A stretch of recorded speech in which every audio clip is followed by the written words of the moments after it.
You can't handle the truth. Have no idea who built the mounds. Now, how could these Indians be here before Columbus and not know who built the mounds?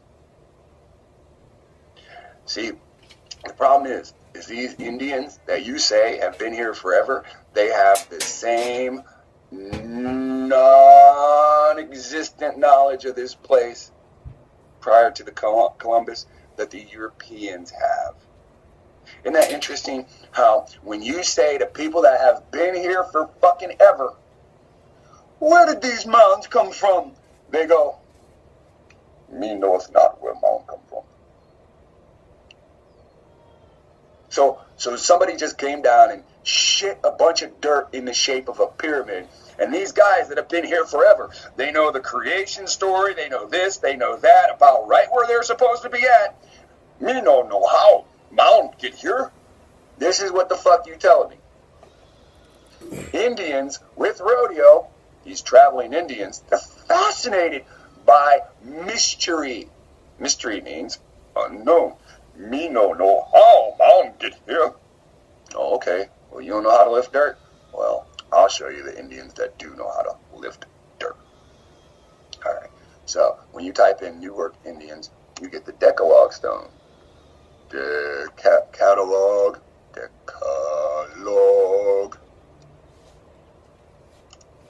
Let's just type in Newark Indians Decalogue stone. Now, when you click here and you see here, I'm gonna put my face right up next to that. Now, you see that? What do you get when you look right there in the center of that? You see a fucking afro, right? Now, when you go to the Wyandotte Indians that are supposed to be the Lamanites, what don't you see there? You do not see an afro. So, how come the Decalogue Indians of Newark, the Newark Indians with the Decalogue stone, have an image of someone who calls himself Moses with an afro? See, this is my problem. These are the same motherfuckers preaching Christ. Truth, man. Truth. Jesus is the truth. No. Jesus is the fucking lie. And to hide the truth, you promote Jesus. Here we have fucking Moses or effigies or evidence that Moses was in the States prior to Columbus, and it's hidden. It's hidden, and it's hidden so well, a fucking gold palace called the Mormon Church is built off this fucking knowledge. Now, Joseph Smith went to the Wyandotte Indians, and this isn't what he saw. Joseph Smith went to the Cattaraugus Indians, and this isn't what he saw. Now, Joseph Smith went to the Wyandotte. Joseph Smith went to the Fox. Joseph Smith went to what? The Cattaraugus. Joseph Smith went to the Indians of Missouri. And what did he see? He saw niggas.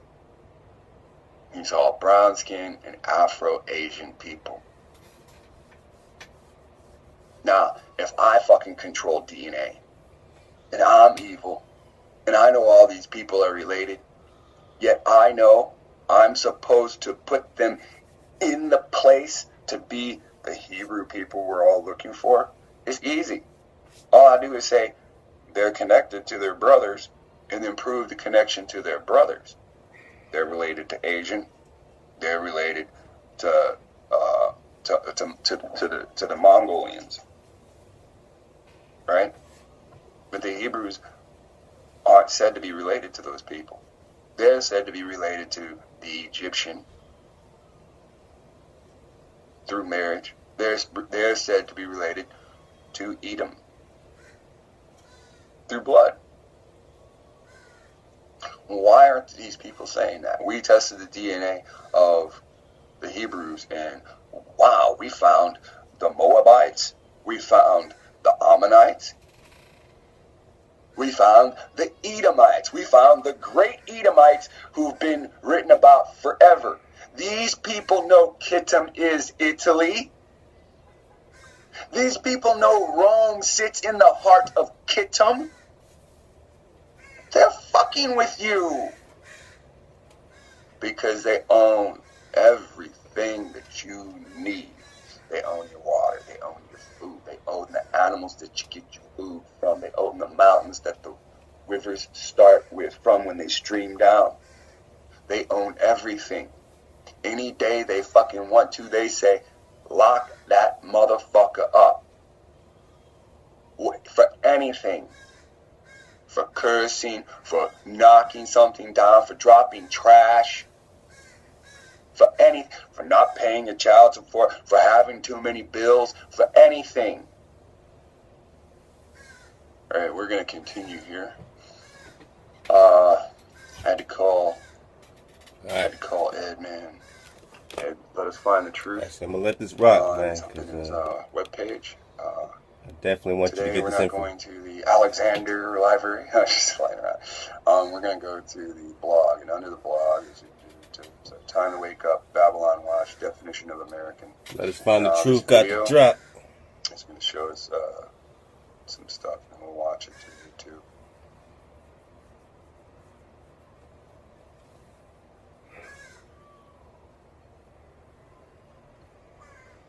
Maybe we will.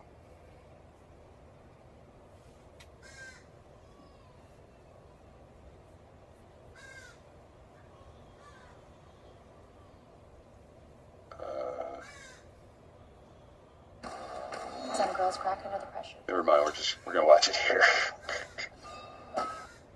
Participating in the 2016-15 session of the Permanent Forum on Indigenous Issues. I am Enoch Sheila, Director General for the National Association for the Advancement of Indigenous People. Pay attention. Located in Northeast Indian Country, America. NAAFE is the United Nations registered IPO. It was established by recognized and unrecognized Aboriginal and Native Americans, along with signatories foreign and domestic. I'm thankful for this opportunity I will share. On the topic of Indigenous peoples' agenda addressing the first 6 steps, as I'm calling them, Indigenous peoples must first be recognized by colonizing societies as members of the human family. And the process of recognition must come from the top of societal leadership. Okay, so what this man is doing is he is saying that I'm here on behalf of Aboriginals from the United States, and we are here so that we can be treated like humans. That's all he said. Now watch again. 6 steps, as I'm calling them, Indigenous peoples must first be recognized by colonizing societies as members of the human family. And the process of recognition must come from the top of societal leadership. In the United States, Indigenous people, American Aborigines, are not even allowed the basic right to identity and are labeled as commercial constructs, subjects, property. So the answer to today's topic of steps is the same for the questions which have been asked over by this convening body. The statement is the same.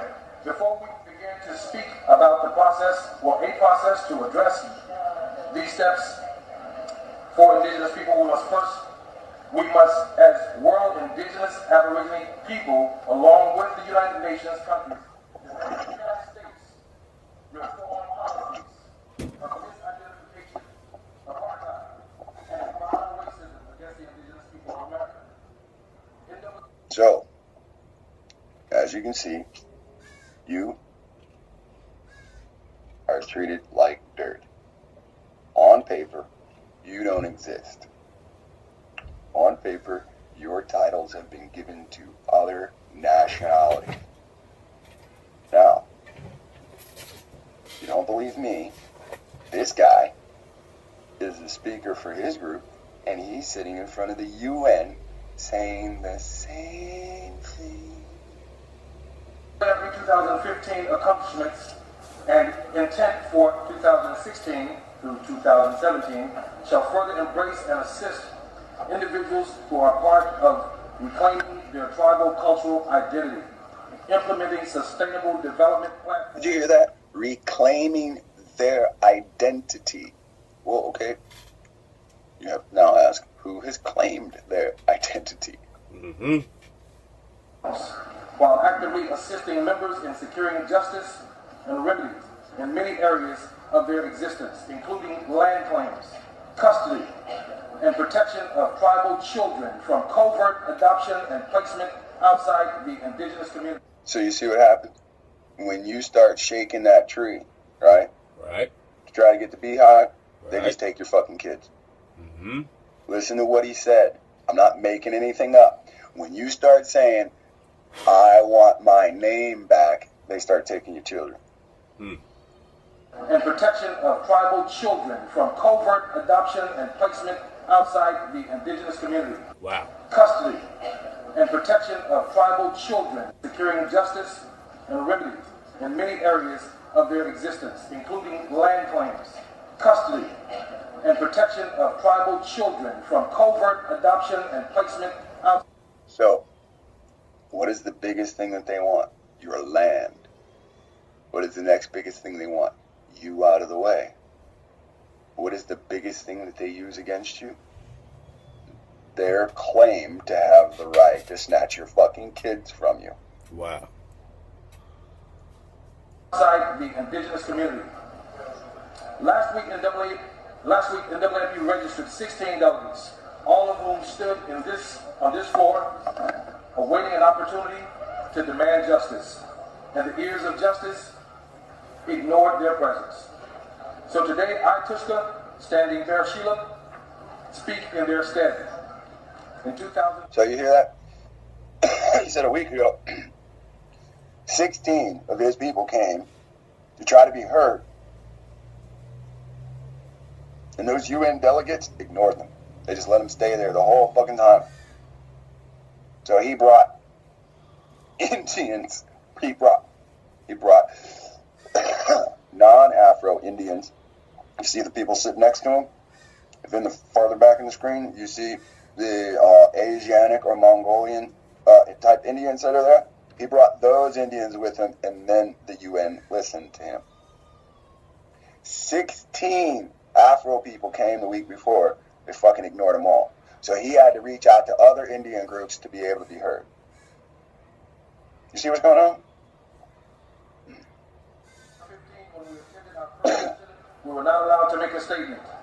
So this year we brought NAACP members from 12 different historical tribes. Now, see, 12 different historical tribes. That means recognized. That means federally recognized tribes. So they brought members from 12 tribes. So they brought at least 12 members from other tribes so that they could be heard. Now, this is what. Why don't you go to this? Why don't you go to court? Why don't you? In 2015, when we attended our first session, we were not allowed to make a statement. So this year we brought NAACP members from 12 different historical tribes from Northeast America. So when he sees that, he says that, you see her get up, right? Like, shit, this is what he brought us to the UN for. She didn't even, it seems like, at this point, it seems like she didn't even really know until she just got up when she heard what he was saying. Watch it again. Different historical tribes from Northeast America. When we attended our first session, we were not allowed to make a statement. So this year we brought NAACP members from 12 different historical tribes from Northeast America, as well as tribal leaders from Puerto Rico and the Dominican Republic. See the girl nodding her head right there? In agreement? So it seems this person that's with him understands what's going on, and this person, look at all the other empty seats. Look at the gray chairs. Don't worry about the tan chairs in the background. Look at the... Alright, so y'all can catch that. I just wanted to let it rock. We are going to get to a little drop, continuing in part 2. Before that, I want to get back in this book, man, American Holocaust. Stattered. Check it out. Interesting book. A lot of drop in there, man. You know what I'm saying? A lot of babies in this bathwater, man. So I'm going to go right into it on page 52. And I'm going to put it on the screen first, so hopefully you can pause it and read it yourself. I'm just going to keep rocking.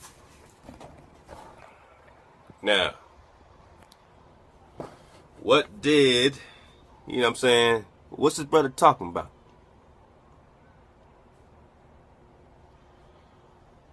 How did we treat these people when they got here? What happened? What happened to us, right? Everyone keeps asking, what happened? So before we get back into the Mazaca, you know what I'm saying? Mosoch, you know what I'm saying? Mosoch, all that stuff with the sons of Japheth. I just want to hit this up right quick for some historical reference. So they're calling this person Wingina, the local chief. All right, so this is a quote from Edmund S. Morgan in 1580 with regard, all right, to this local chief. So the local chief, Wingina, welcomed the visitors, and the Indians gave freely of their supplies to the English. So you hear this over and over again, how welcoming, you know what I'm saying, the customs were to these English or British or Spaniards and all this kind of stuff. You know what I'm saying? You know, the Aztecs took them on a world tour. Cortez and him. He took Cortez on a world tour. We got it already out this book in chapter 1. So the visitors, the Indians, gave freely of their supplies to the English, who had lost most of their own when the Tiger, their ship, grounded. By the time the colonists were settled, it was too late to plant corn, and they seemed to have been hopeless when it came to living off the land. They did not know the herbs and roots and berries of the country. They could not or would not catch fish in any quantity. So these people couldn't catch fish. They couldn't plant because they did not know how to make weirs. Weirs, W-E-I-R-S, I'm assuming has to do with, you know, the fishing rods or the hooks or something, but they couldn't make them. And when the Indians showed them, so the Indians showed them, they taught the men how to fish. They said, survive. Go ahead and survive now. Constantly they were given life by these people. When the Indians showed them, they were slow learners. They were unable to repair those that the Indians made for them, nor did they show any disposition for agriculture. So it wasn't just the herbs of this country, it was agriculture in general. Again, we kept saying these people didn't know how to farm. What people show up as a people and know nothing about agriculture? They can't fish. Like, where are you coming from where none of y'all know how to farm at all? None of y'all have an inkling about agriculture or fishing. Where are you coming from? This is weird, right? So they show up, you know what I mean? They had no disposition for agriculture. It says, Harriet admired the yields that the Indians got in growing maize, but the English, for lack of seed, lack of skill, or lack of will, grew nothing for themselves, even when the new planting season came round again. So even when, you know, the excuse that it was too late to plant, get it out of here, because even when the new planting season came, they had lack of seed, lack of skill, lack of will. They grew nothing for themselves. Even when the new planting season came around, superior English technology appeared, for the moment at least, to be no technology at all. So even their superior stuff that came from their world to our world, all right, in the 15th century, 16th century, all that was no technology at all as far as food production was concerned. So, you know what I'm saying, they had weapons of war, they had disease they brought with them and all this kind of stuff, but their technology was nothing. It couldn't help them with agriculture, and it couldn't help them catch fish. All right, skip ahead a little bit to the middle of the next page right here. I'm gonna try to go quickly because we got a lot to go, a lot to cover. All right, pause it. Some who had written on these matters, such as one historian who recently showed has shown how the Spanish conquest of Mexico has literally fed by the agricultural abundance that the Aztecs had created. So again, some who had written of these matters, on these matters, such as one historian who recently has shown how the Spanish conquest of Mexico was literally fed by the agricultural abundance that the Aztecs had created. Again, the Aztecs created the agriculture and the Spanish conquest was fed by the agriculture that the Aztecs had already created. They didn't survive on our own. They survived off the agriculture of the Aztecs. Again, why did they keep us around? The Most High is perfect, right? So he made it so that these people couldn't grow crops, man. And they kept us around to till the land, to grow crops for them so that they can survive. That's the only, I mean, that was the checkmate. Why has so much of the lands, in Zion National Park and all these preserves been preserved? Because they have such unique species of fish in those waters or different things to where you got all the wildlife groups protecting that stuff. They don't want to protect it, but the Most High has made it checkmate where they have to preserve this stuff because the most, precious materials and species are found in these preserves. So therefore, they, you can't hunt, certain areas. You can't do certain things. Of course, it's your land. You can do what you do, but that's their rules, right?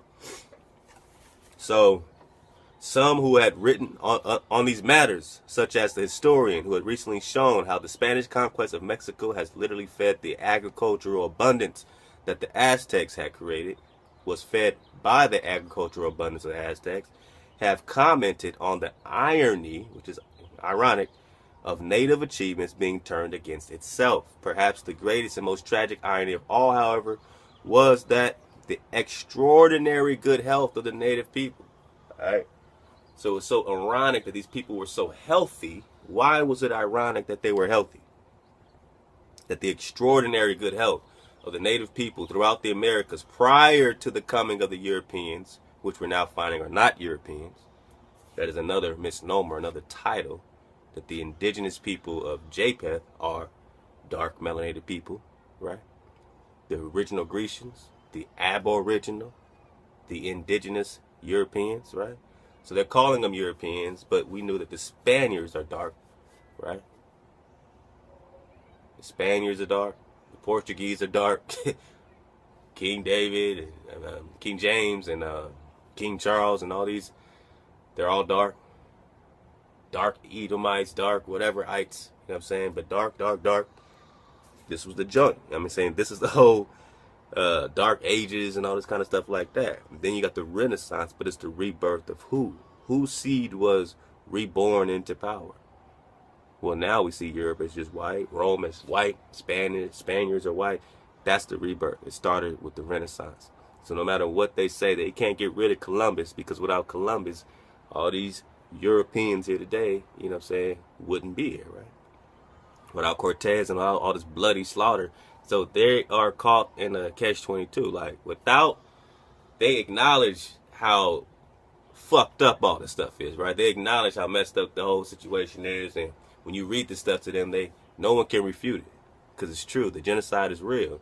But yet, without it, they can't be in your America. They can't be considered American. They can't take your titles. They can't take your land and your gold, your birthright. You won't be in the little man-made cities and your hoods and your ghettos pushed aside without the slaughter. So they have to keep continually slaughtering you or purging you. Shout out to Smiles with the purge, because at the end of the day, a lot of them are going to agree with purging more indigenous people for their own survival, because they have not their own land. They have not their own inheritance. Where do they go? They can't go back to Europe because they're not indigenous to Europe. So that's why they're so keen on calling themselves American now. That's why in the 1828 Merriam-Webster dictionary, you can look at it online. You can click down below. 1828 dictionary, copper colored races found here now refer to Europeans that are born here, right? So they had to take your title. Without Columbus, without Cortez and Bernal Diaz and all these people, they couldn't do that. Without Cortez, they couldn't do it. They had to slaughter you. They had to slaughter you and disconnect you from your power. Your power. Hey, they had to disconnect you and give you a hijack. Which is why we're going to get back into that hijack right right quick. So, perhaps the greatest and most tragic irony of all, however, was the extraordinary good health of the native people throughout the Americas prior to the coming of Europeans would become a key ingredient in their disastrous undoing. For in their tens of thousands of years in isolation from the rest of the human's population, the indigenous people of Americas were spared from contact with the cataclysms of disease that had been wreaked such havoc on the old world, from China to the Middle East, from the provinces of ancient Rome to the alleyways of medieval Paris. And therefore, they're saying that all this disease, smallpox, measles, bubonic plague, all the stuff that happened there, we were so pristinely living over here that once that got there, we had no immunity for it. And that was the biological chemical warfare that they knew they had on us. You know what I'm saying? I'm gonna do it right quick. Skip ahead to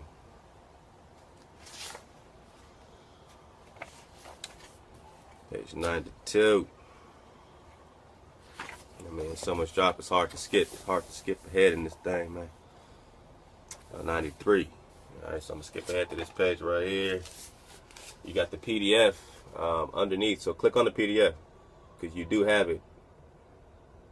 You just gotta search for it a little bit, but it's there. Underneath. Pause it, read it. Okay, and why are we bringing this up? Is this disconnected from the Mazaca and the whole, you know what I'm saying, Josephus, all the Christian stuff we're dropping? No, because it's all over the place. When it says the Christian roots, right here, we can't get away from it. Alright, so we're connecting all these dots. This is just a quote from the Chicago Sunday Tribune, or actually the, Chicago Sunday Tribune, about this book. It says, drawing on the latest demographic, geological, and anthropological research, and driven by a gruesome account of the ascetic Christian roots of genocidal racism. The Christian roots of genocidal racism. The Christian roots of genocidal racism. When did it start that it was like, yo, we're going to kill everybody that's not down with our God? See, when the Israelites were, clearing out Canaanites, these were people on their land, all right, destroying their land, not supposed to be there, out of order in their land, that were told to leave eons ago, that wouldn't leave, that are now mixed in with all these fallen angels and all these seeds and these giants and Nephilim and all this stuff that's happening over here, and they were out of order and had to be destroyed. Christians came up with the theology where, okay, if you're not down with this Jesus, or we're not down with this hijack, we are going to kill everybody. Now Muslims do the same thing, convert or die. Not all of them, I'm saying, but the extreme versions that we're seeing. So the extreme version of these Christians were the same thing. Of course, Christians say that's not all Christians. But yes, the hijack is the same. When you are worshiping the same power as them, you're not worshiping a separate power. That's the problem. Because you might have a better heart, but when you research what you're worshiping, it's the same thing. And it doesn't matter if you have the sword yourself or if you're worshiping the power that came behind the sword that slaughtered us. It's still the hijack. Because you're not calling on the Creator. No one's in that Christian community is like, oh, Creator, come back. It's all when Jesus, Christ. I do all this in Christ. Christ, oh, Christ is my Lord. Christ is my Lord. My Lord. Right? When people convert to Islam, it's like, there's no greater God than Muhammad, right? And before that, they were Mohammedans. Before they were called, Islam, it was Mohammedans. They were worshiping Muhammad before Allah. Research it. It was Mohammedans, right? This was the Lord to them. This was a God of gods to these people. Lex Will breaks it down, the Azazel, Allah worship, and how that tied into all this stuff. You know what I mean? So you get all that drop from him, but it all ties together. Page 93. The resulting carnage.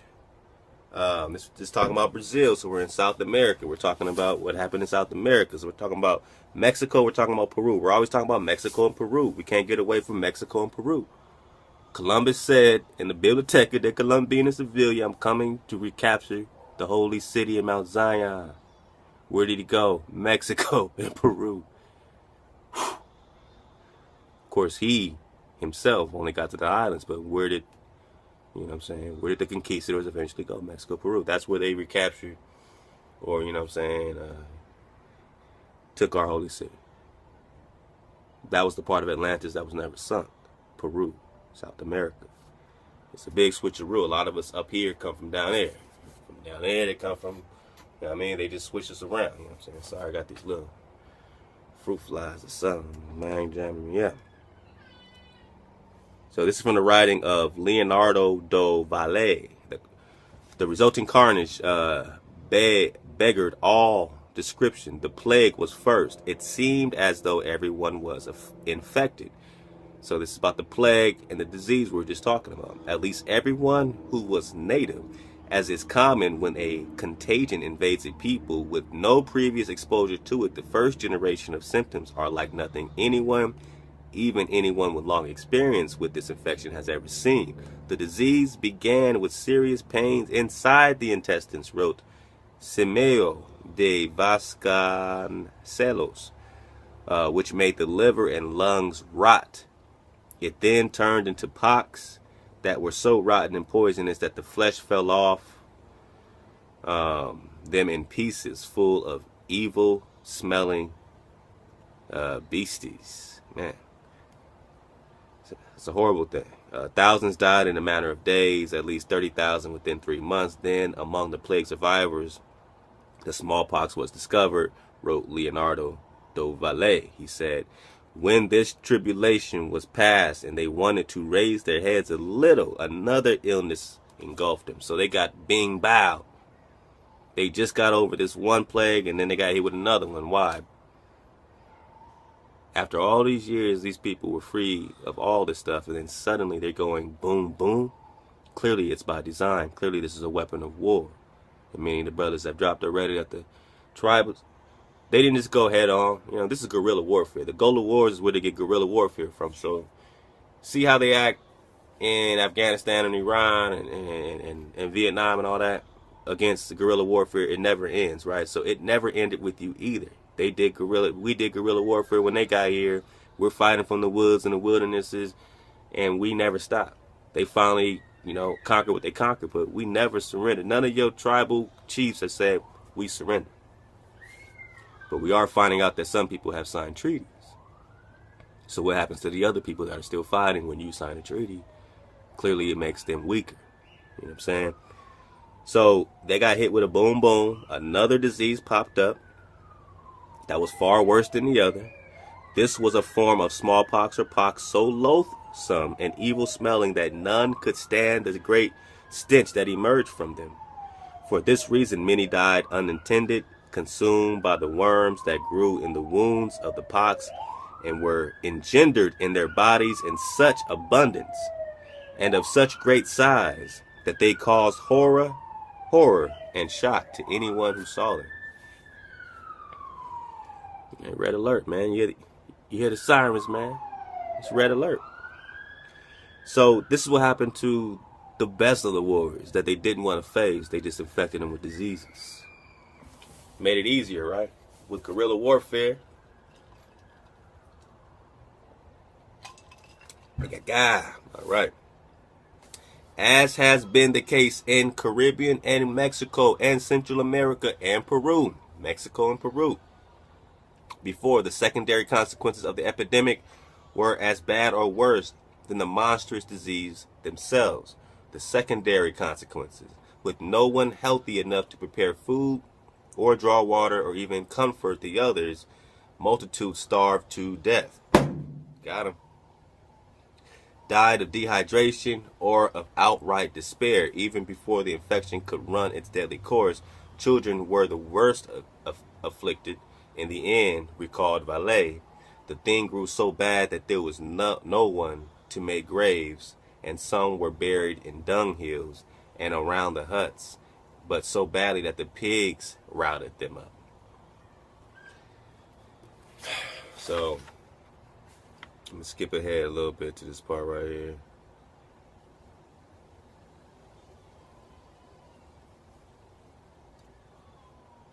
Man, it's hard to skip any of this job, man. Alright.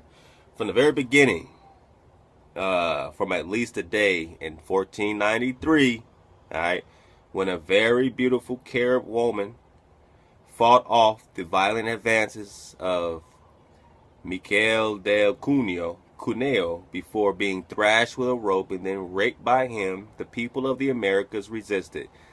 None did so more successfully than the Maya. Why? Now keep in mind that the Negro, according to their documentation, was almost made extinct. At the same time, they're telling you that you're African, you come from Africa, but in their documentation, you're pulling up hidden from you is that you were almost extinct. Who else is almost extinct? Let's see.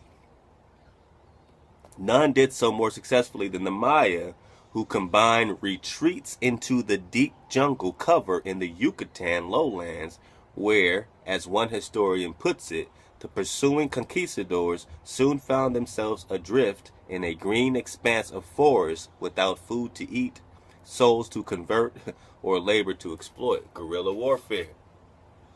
So they just lost themselves in the jungle, and it was a wrap. See, it's hard, like, fighting in the jungle is, 10 people become 100 people.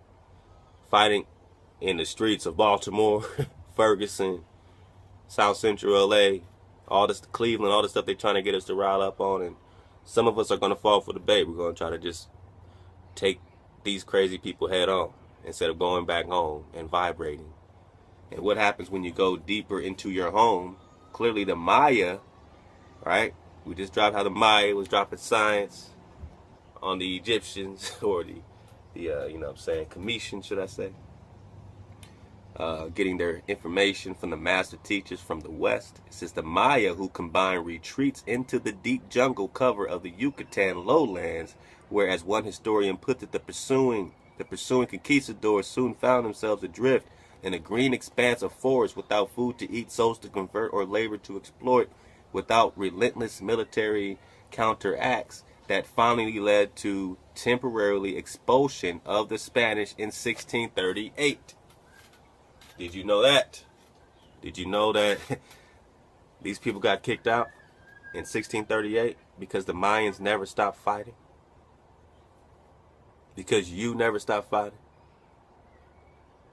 Do you hear about the bloodshed of your family here, or do you just want to go to Africa? So what happens to the resources here? Checkmate, right? What happens to your nation? What happens to your land? Checkmate, right? So with relentless military, counteraction that finally led to the temporary expulsion of the Spanish in 1638. They came back, but they kept fighting. Hey. And neither did any people resist with more symbolism than the Maya, who made a practice of destroying not only Spanish soldiers, but whatever foreign things the Spanish had brought with them: horses, cattle, cats, dogs, trees, and plants. Mayans didn't mess with these dogs. Mayans didn't mess with, according to them, horses, cattle, cats, dogs, none of that stuff, none of their plants. In the end, however, the Mayan, now listen, after they avoided all this stuff, they said they made a practice of destroying not only the Spanish soldiers, so they had a practice of destroying the Spaniards. That's why they kicked them out in 1638. Then you get the documentation saying the only reason why they think they had success, or why they had success, is the treaties. They said if it wasn't for the treaties, it would have been a wrap because they were losing. The guerrilla warfare, the Gola Wars, they were losing. I believe Andrew Jackson, had a very famous quote. He said, we've never faced a more formidable opponent, formidable enemy than the Negro. You, Maya, we've never faced such a formidable enemy. Of all the people we fought, then you. But you don't think you're a warrior. You just think you do think you're a warrior because, we like fighting each other, right? Because we're lost. But when we were fighting them, they had never faced more formidable an enemy. And what was their strategy? What? Going into the man-made cities? Or going deeper into the jungle to cover the Yucatan, or whatever jungle they can get near, and assemble themselves, right? And neither did any people resist with more symbolism than the Maya, who made a practice of destroying not only the Spanish soldiers, but whatever foreign things the Spanish had brought with them: horses, cattle, cats, dogs, trees, plants. In the end, however, the Maya too, the Maya too lost 95 of every 100 of their people. The Negroes almost made extinct. The Maya lost 95 of every 100 of the people. The Negro was almost made extinct. We had over 300 million people, at least. They got us down to, what, 5 million? Is that not almost extinct? Could that not match the 95 out of every 100 people being extinct? At a price for their resistance that most outsiders, if they knew of it, can hardly cope to comprehend. They don't understand. They can't comprehend why the Maya resisted for so long. Why didn't the Maya sign the treaties that the Moors signed?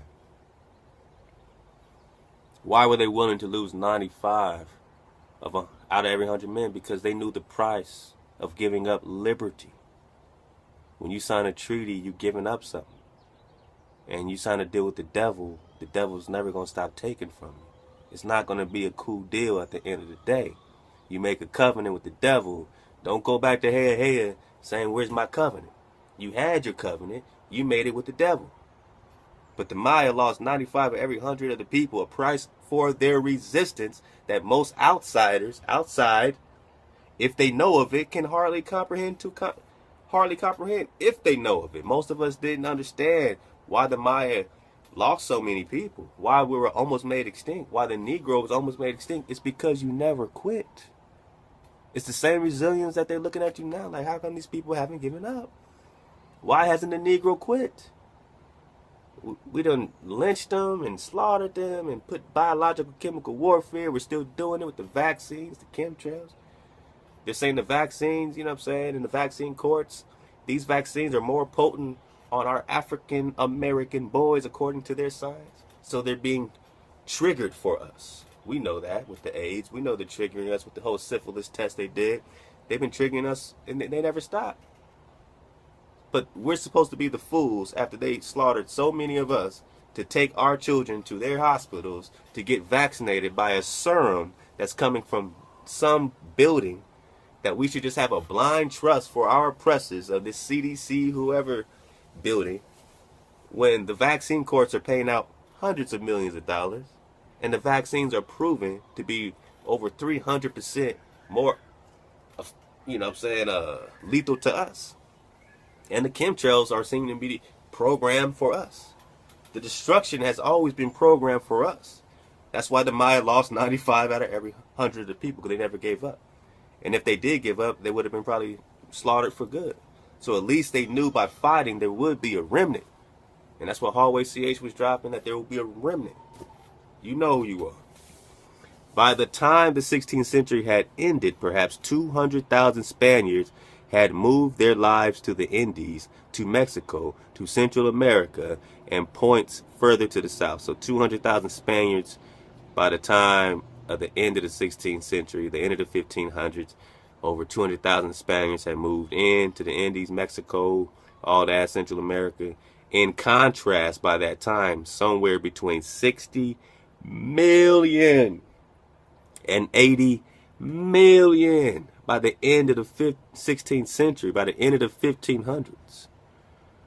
Damn near 80 million natives from those lands were dead. Even then, the carnage was not over. Is it over today? Has it ended today? Has the carnage ended? Or are they still killing us? Are you getting justice? Is Freddie Gray getting justice? Or is everybody getting off? Seems like killing Indians is still the thing to do.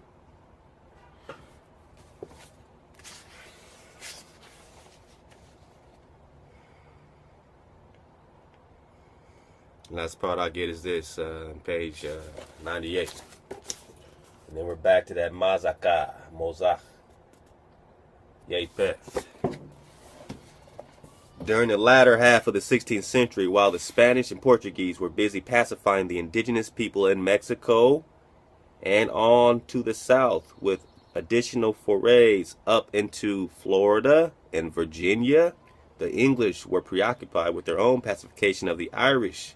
From the vantage point of the present, it may be observed that the English of this time were accusing anyone of savagery and barbarism. After all, this was a society in which a third of the people lived at the bare margin of subsistence, a society in which conditions of health and sanitation were so appalling that it was rare for an individual to survive into his or her mid-30s. So this is where they're coming from. The Spaniards and Portuguese are coming from. As for the superior qualities of the English cast of mind, in the closing years of the 16th century, the era the British historians of the philosophy called the dawn of the age of reason, the courts of Essex County alone brought in about 650 indictments for more than 1,500 witchcraft-related crimes.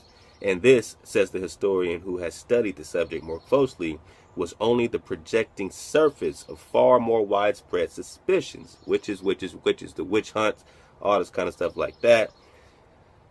They, you know, if you're connecting it, you're connecting it. Still, brilliant Britain's people considered themselves the most civilized people on earth, and before long they would nod approvingly as Oliver Cromwell declared God to be an Englishman.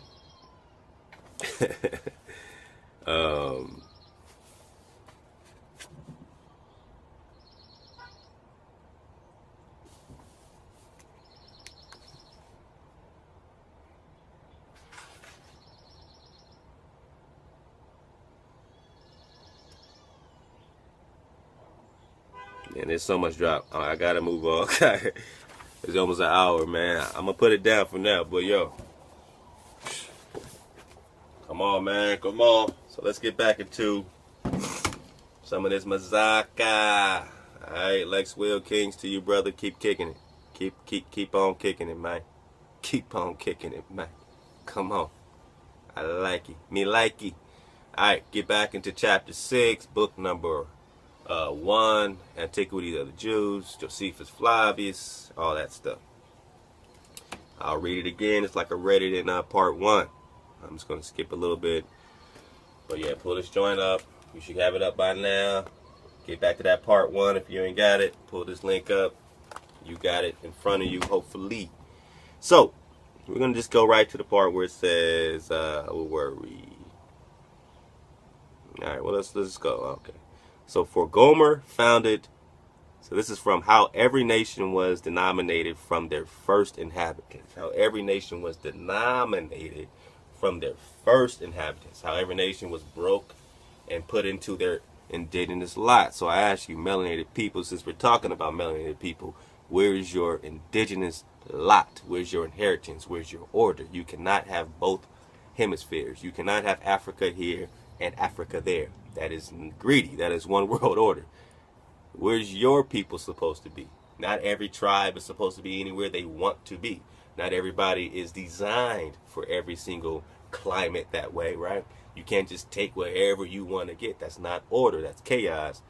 You know, under the guise of being a melanated family, your melanated brothers and sisters, your tribes, the way it really works will look at you like, well, why are you coming here with your 1,000 people? Where's your land? Who's your fathers? What order has been given to you?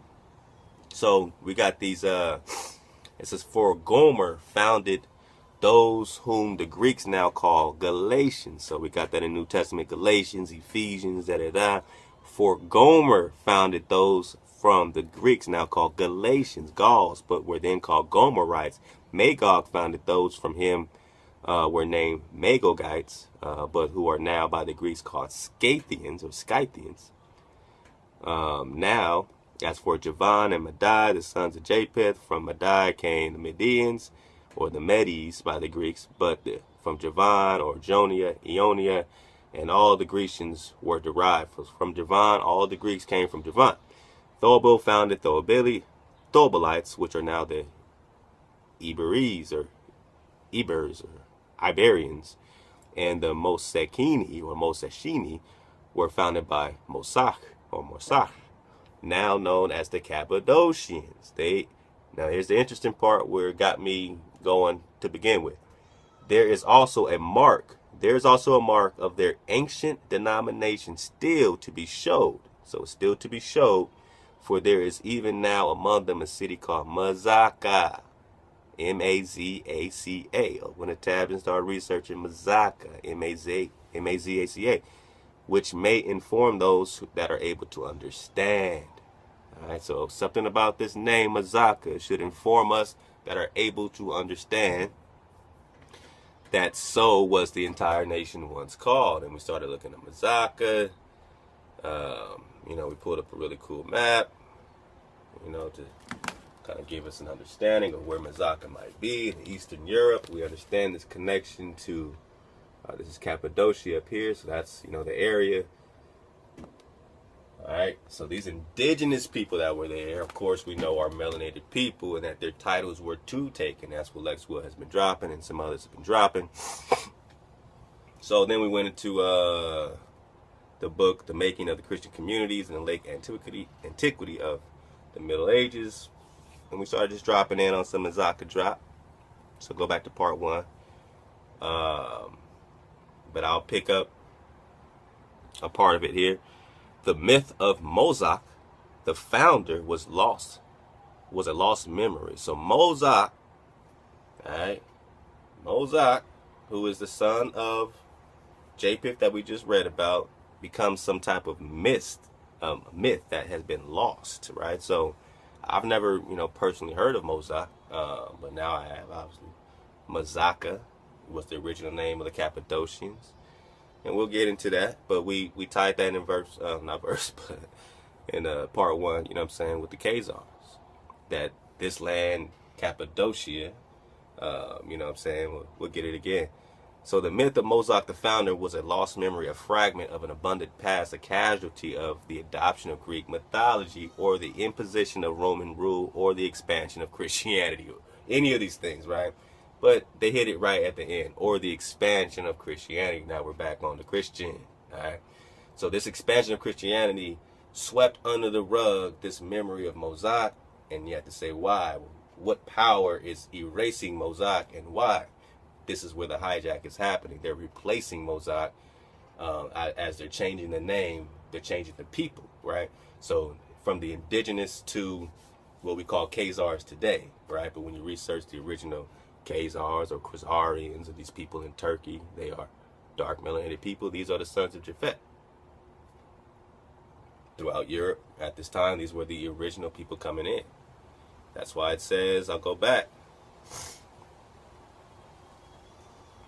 Chapter 6, back in the book of Josephus, book 1. It says, this is how it starts. In about, I think, Ante or BC 2520. Now they were the grandchildren of Noah, in honor of whose names were imposed on the nations. So their names were imposed on these nations by those that first seized upon them. So these are the first ones to get there, according, you know what I'm saying, to this source. And even if they weren't the very first, you know that they're not Europeans. All right, so Japheth, you know, obviously they're in Europe and they have the title, but they're not white people, all right? So Japheth, the son of Noah, had 7 sons. They inhabited the beginning of the mountains of Taurus and Amanus. They proceeded along Asia as far as the river Tanais, and along Europe to Cadiz, and settling themselves on the lands they light upon, listen, which none had inhabited before. They called the nations by their own names. So these were the first inhabitants. So get that, the white image out your head when we're talking about Europe and Greece.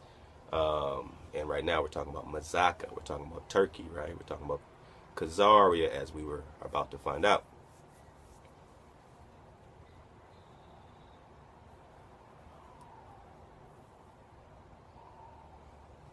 Okay, so I'm going to continue reading this link. Pull it up. Mosoch, the founder.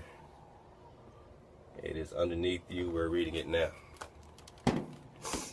Now, Christian bishops like Basil had introduced new patterns of hierarchy and new expectations of behavior for local communities, all right? So because those new patterns conflicted with established behavior and traditional expectations, churchmen reinterpreted both the natural landscape and the history itself in order to link this new morality, here comes Christianity, okay, to link this new morality with much longer traditions. So what's the New Testament? It's the new morality with longer traditions. Bang. This is the inception of it.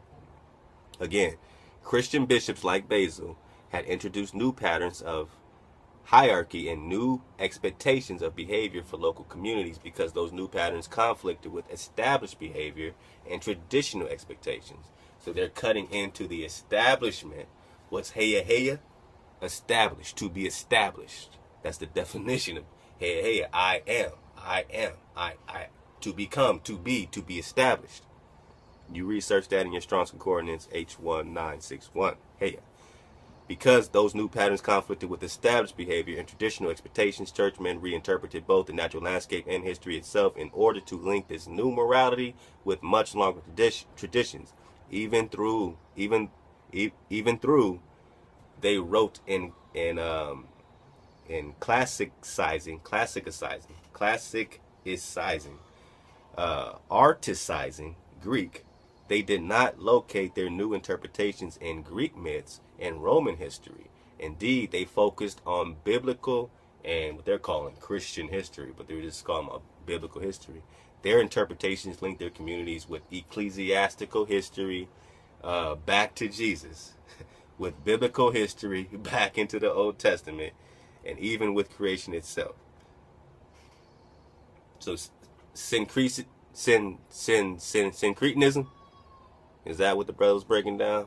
Is that what Lex Will's been breaking down for a minute? The Cretans, syncretism, mixing of a bunch of different things. So they'll take your traditions and then push that Jesus in. What they say? Their interpretations linked their communities with ecclesiastical history back to Jesus. Ecclesiastical history. That's not foundational history. Ecclesiastical history. Alright, I'm just going to look up ecclesiastical definition. Of or relating to the Christian church or its clergy. So when you're looking at something ecclesiastical, you're looking at ecclesiastical definition. It is specifically relating to church. It is specifically related to the Christian church or its clergy. You look it up yourself. It's very easy to find. We're going quick. So now we know what ecclesiastical is. We can read that again. All right. So even though they wrote in classicizing and atticizing Greek, they did not. So that's what they were writing in. They're writing in Greek. They did not locate their new interpretations in Greek myths. So they weren't going into Zeus now. They weren't going into Hermes and all this kind of stuff on the record. But we know that Greek mythology is definitely mixed in with their New Testament. But their interpretations link their communities with ecclesiastical history, right? What's ecclesiastical history?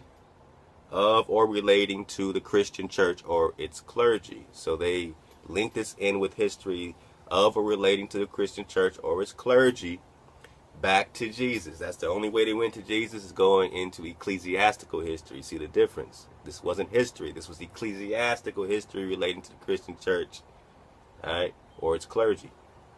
And they linked that with Jesus. So they linked ecclesiastical Jesus with biblical history back into the Old Testament. You see the difference? Read it yourself. What's the difference between ecclesiastical history and biblical history? Come on. Pause it. Read it. If you care. If you care to surf this wave and learn. If you want to go back to sleep and live in your illusion and think that your seed don't matter and you just got to believe in this Jesus that they brought to you when you're from here. And you should now be thinking your lucky stars that Columbus slaughtered 95% of your people because they brought you Jesus. Ecclesiastical Jesus, right? Their interpretations link their communities with ecclesiastical history. What's ecclesiastical history? Of or relating to the Christian church or its clergy. So they link your history relating to the Christian church, to Jesus, with biblical history back into the Old Testament and even with creation itself. So that's the syncretism, and that's your New Testament. Local legends that had situated communities in Greek and Roman history were hence lost. Local legends are, you know what I'm saying, that oratory, you know what I'm saying, that drop. So the drop was lost in Greece about the real black Greeks and the black Romans and, you know, so-called, all this kind of stuff. And they got hijacked. So this Mazaca, this Mosoch, he's out of there. Anything that was local legends, they're out of there. And they're replaced with who? Cappadocia. So let's get to the Cappadocians.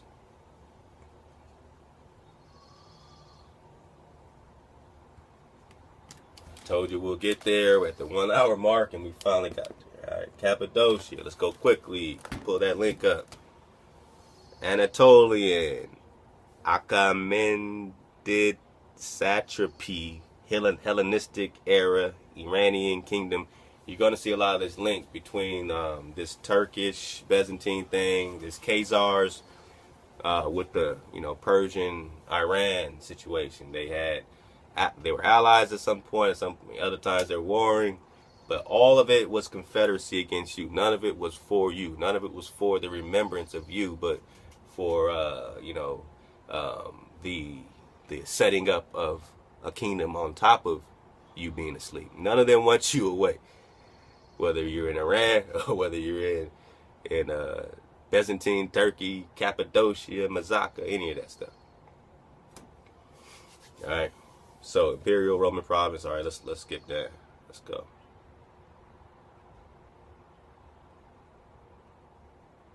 Remember where I wanted to get this. A lot of stuff to remember, man. A lot of stuff to remember. All right.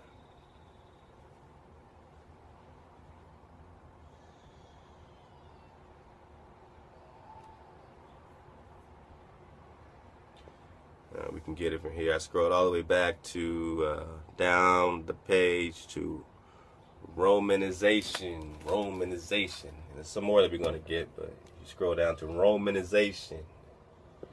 Roman rulers did not attempt to make Mount Argaeus, the 8th hill, mundane. Let's skip down a little bit. At the very bottom it says Mazaca Caesarea. Alright, I want you to see this. Right here. Just try to see it if you can. Mazaca Caesarea. I want a little bit for you. Alright, right there in the middle. Mazaca Caesarea. I want to see how that ties. You see that Caesarea? It's spelled like Caesar, right? I said Caesar is really Khazar. You pronounce it Caesar, it's spelled C-A-E, it is K. Khazar. Every Caesar is a Khazar. Here we go. And the Khazars are melanated people, right? So we're just talking about Mazaca, but here's the switch. Here's the bait and switch. So now we're talking about Khazars. We think about, you know, them who say they are Jews but are not, and all this kind of stuff like that. And yes, they are representative today of the Khazars, but they are not the original people of that land that we call Khazaria or Caesarea, where they're getting their Caesars from. They're not the original people of Turkey. We know that the indigenous people there that settled there were first there look like you and me, right? So we're different tribes, we're different seeds, we're different races, but we are coming from families that are related if you go back far enough, you know, for the most part.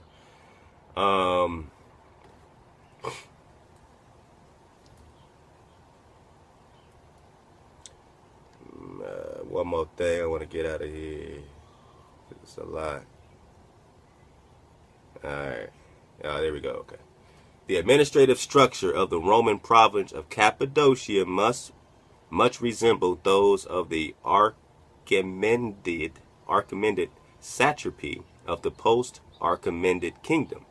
Mazaca, apparently called Caesarea or Kazaria, since the reign of Archelaus, remained the capital. The name Eusebia still appears in descriptions and on coins. Example, inscriptions, Greek coins, growing larger, wealthier, and wow. Alright. So I just want to get that out there right quick, that this apparently called Caesarea. Let's keep going. Caesarea. So I looked up Caesarea. Alright. And then I got, I just kind of typed it in. I got this name, Kaisariyah. This is where your Khazar is about to come in at. All right, let's read it. All right, so right up top, okay, right at the top, it says Caesarea in Cappadocia. It redirects here, see Caesarea, right? So we know that this is talking about Caesarea. This Caesarea says see Caesarea. So Caesarea is a large and industrial city in the central Anatolia, Turkey. So we know that already, right? This is Turkey. In the seat of Caesarea province, the city of Caesarea is defined by the boundaries of Caesarea metropolitan municipality. All right, the city is rich in monuments dating back to the Seljuk period, while it is generally visited en route to the international tourist attractions in Cappadocia, all that stuff. So I just wanted to tie a couple things with that.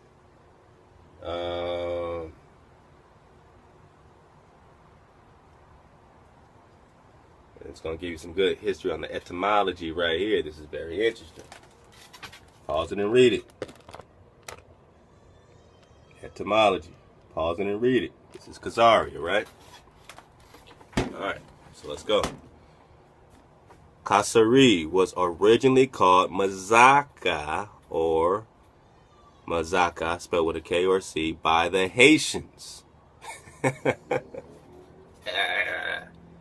This is a body bag for the illusion. See, so we're getting to the root of this. The Haitians, our brothers and sisters, the Haitians, originally were calling these Caesarians Mazaca. So you're substantiating and understanding that this Mazaca is Caesarea, right? And somebody say, all right, so what's the big, all right, we get it. Caesarea is Mazaca. Mazaca is Caesarea. Then we got to understand why we never heard of Mosoch. And that Mazaca is Mosoch. This is just an example I'm trying to bring out of how they swept up even the story of Japheth.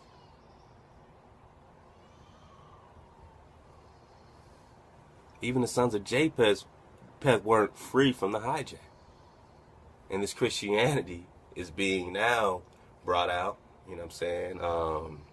I mean, when you go back to the Council of Nicaea 1, 2, and 3, it's around this time that we're about to break down right here in the etymology. So this is all the hijacking time, right?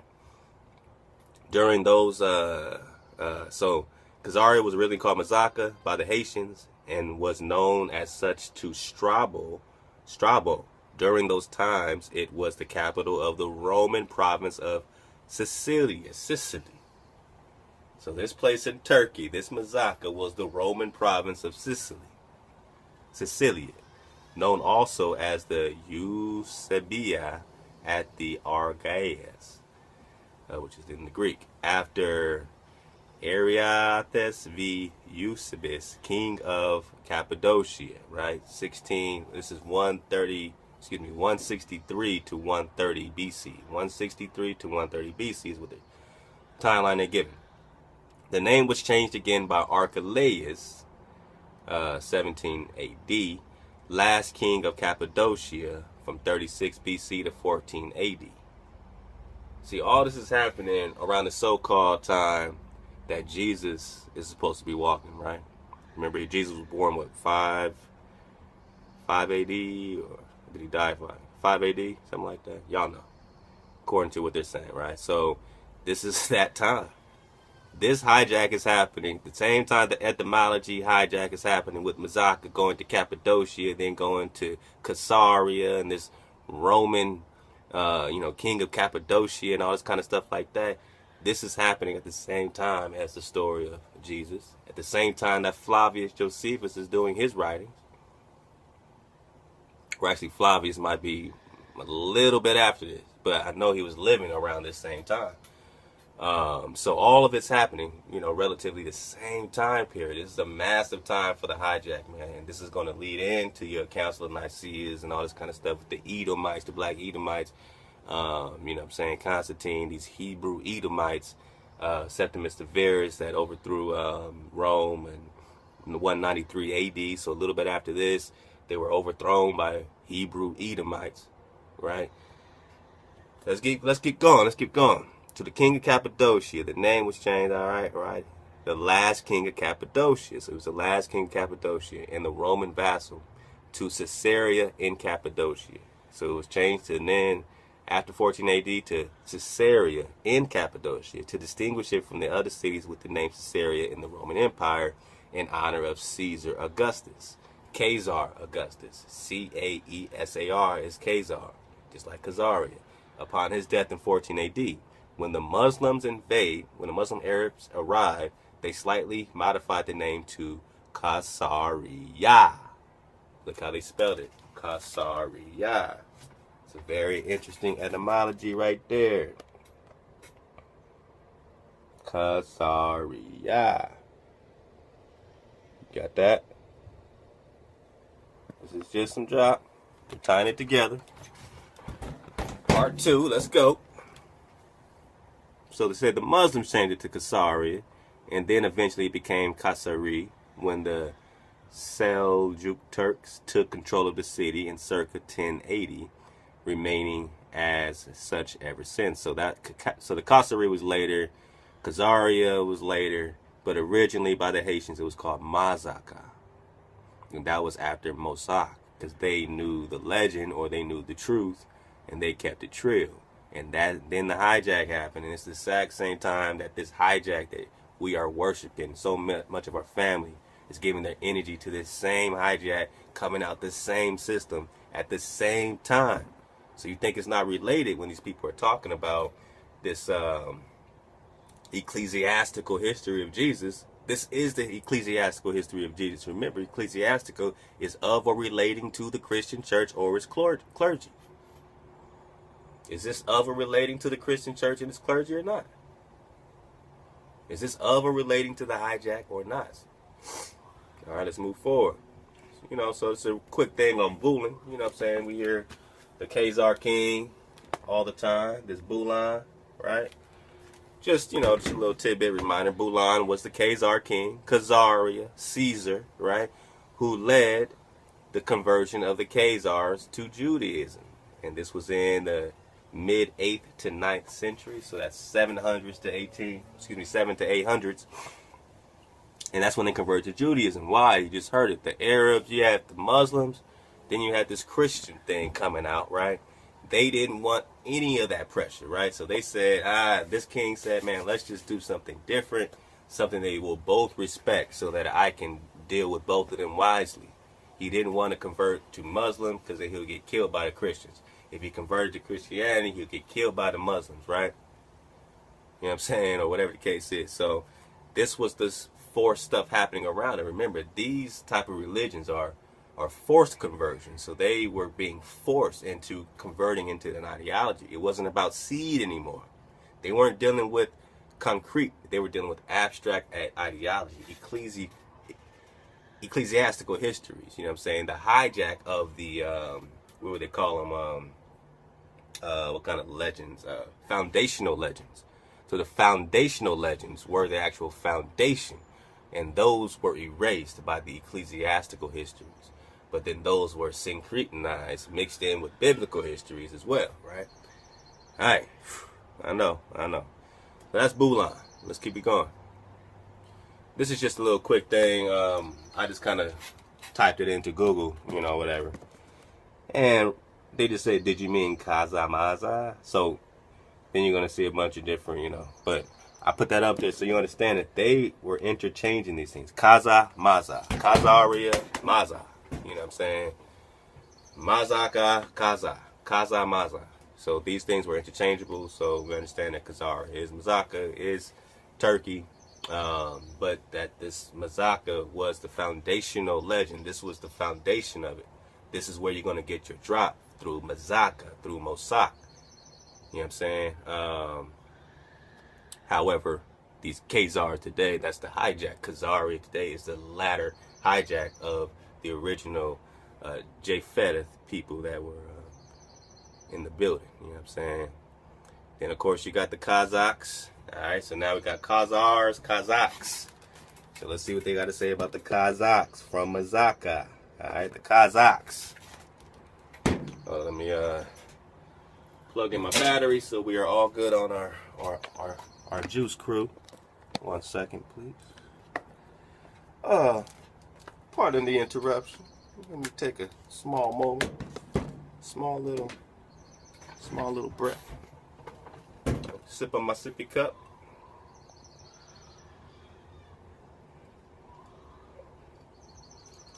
Yeah, man. You already know what time it is.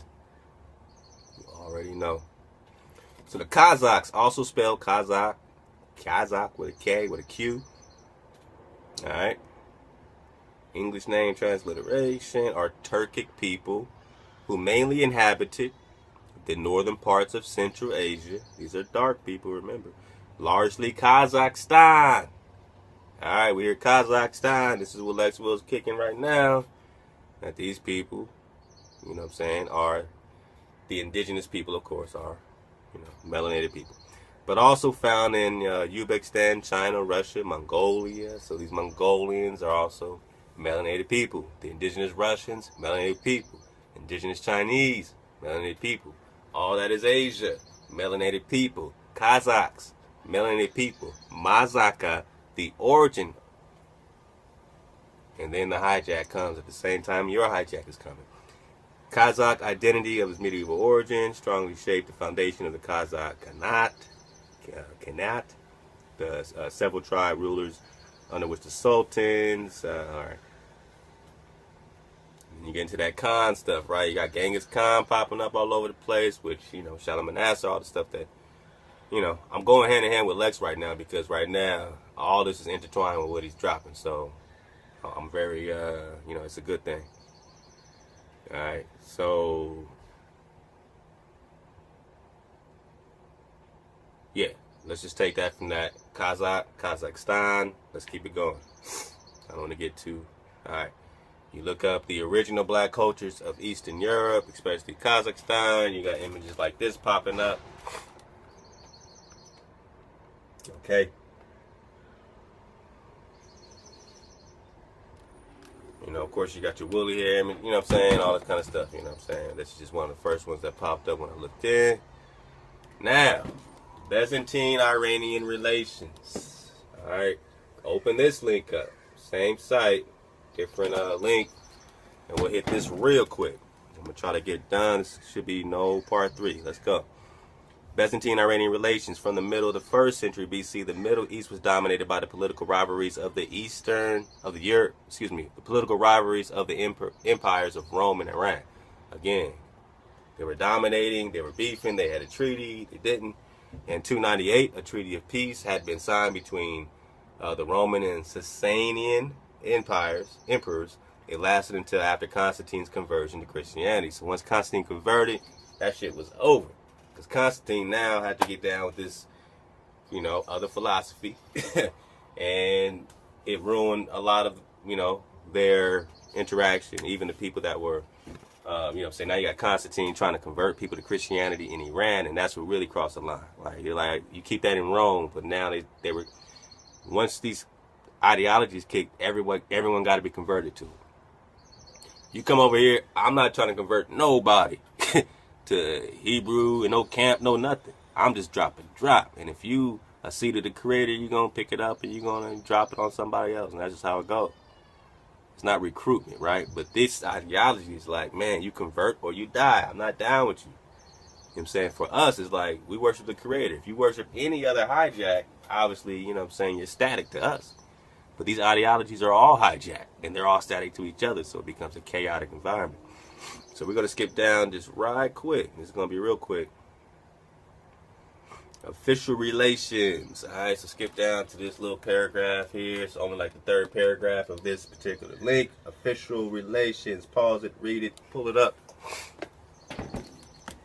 Official relations. In 298, a treaty of peace had been signed between Rome and Sasanian emperors. It lasted until after Constantine's conversion led him to interfere in the affairs of Christians in Iran, just like I said.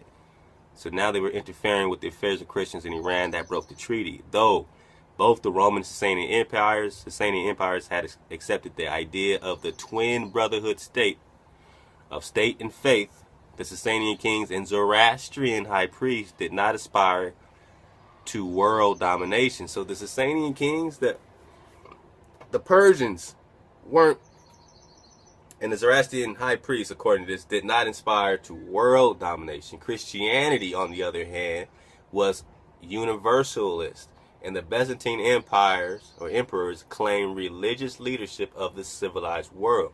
That broke the mold. That is your Columbus. That is everyone Cortez. That is the dumb diverses 1452 papal bull when the Pope says subjugate the enemies of Christ, the pagans, the Saracens, all these black people. Go get them and put them in perpetual servitude. All the people of the Indies, all, you know, matter of fact, I gotta pull it up. You know, I gotta pull it up. You can click it, the link is underneath you, but I'm pulling it up right now.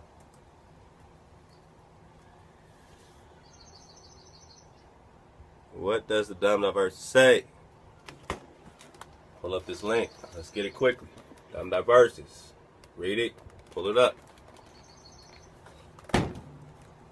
Dumb Diverse is a papal bull issued on the 18th June 1452 by Pope Nicholas V. It authorizes Alfonso V of Portugal to conquer Saracens and pagans. And who's that? Saracens are your, what, Moors, you know what I'm saying, Muslims, black Moors. Who are your pagans? These are your black tribes that are not down with Jesus Christ. The hijack they came with, the cross. If you're not down with the cross, they called you a pagan.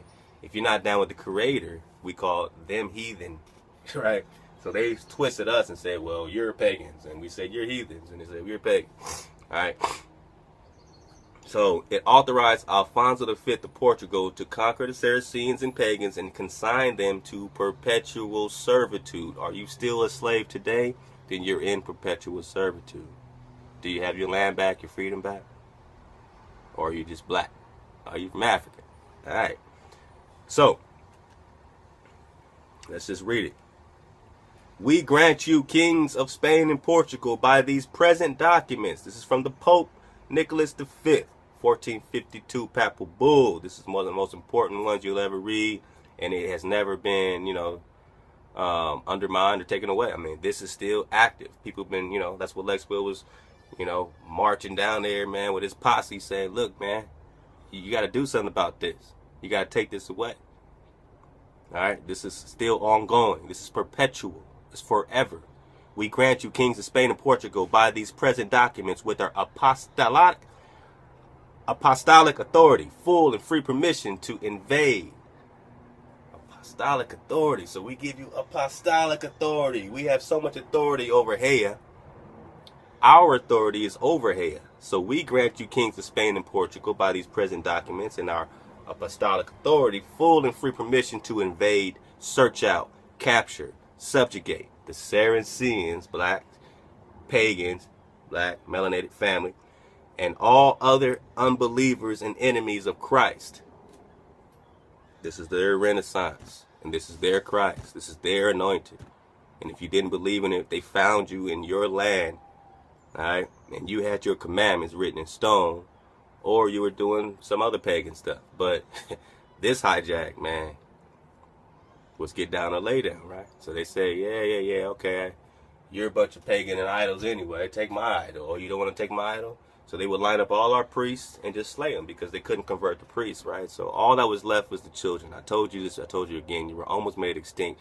You are the remnant of the children that either escaped or were enslaved. You are the remnant. That 5% that was left were children. They killed your fathers, they killed your priests, they killed your chiefs. That's the only reason why you got so brainwashed. Because if they were still around, you would know who you are. You would know your history. So they killed everybody. That's their war. That's how they get down. Saracens and pagans. So they, look, we grant you, kings of Spain and Portugal, by these present documents with our apostolic authority, full and free permission to invade, search out, capture, and subjugate the Saracens and pagans and any other non-believers and unbelievers and enemies of Christ, not Hea, not the Creator, but Christ, wherever they may be, as well as their kingdoms, duchies, counties, principalities, right? What's a principality? It's your energy. It's your God. It's your power. And other property, and to reduce their persons into perpetual servitude. Pause it, read it. Got it? Let's go. So now that we understand that, we can go right back quickly. All right. So, in 298 AD, a treaty of peace had been signed between Rome and the Sasanian empires in Iran. All right. It lasted until Constantine's conversion led him to interfere with the affairs of Christians in Iran. So that was political power. Through both Roman and Sasanian empires had accepted the idea of the twin brotherhood, state, and faith.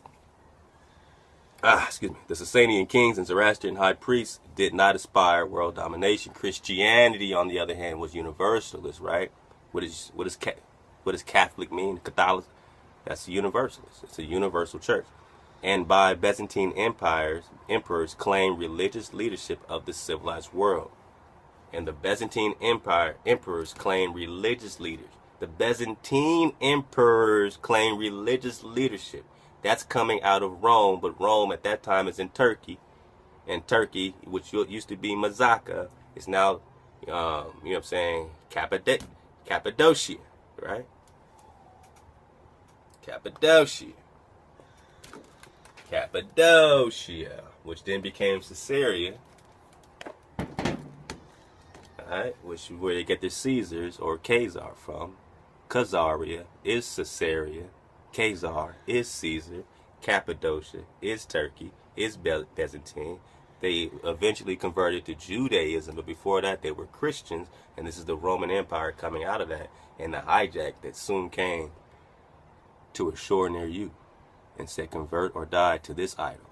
And now we're walking around calling ourselves the same idol, the Christian, the power that invaded you.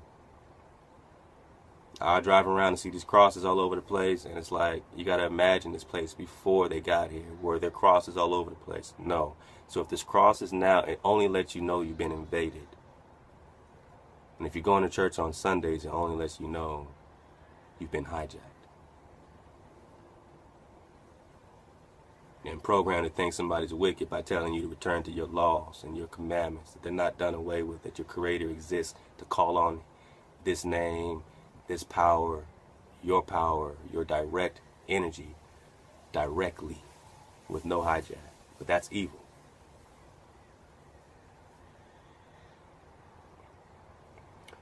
Right? I mean, it's sickening, right? Now here's the drop.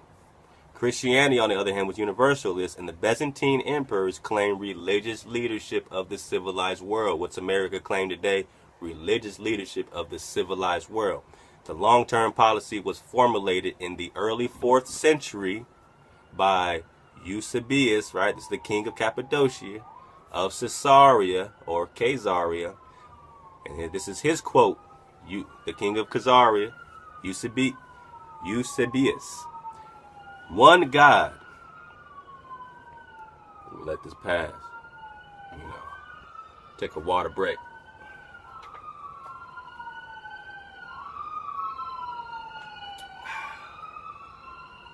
Red alert, red alert, red alert.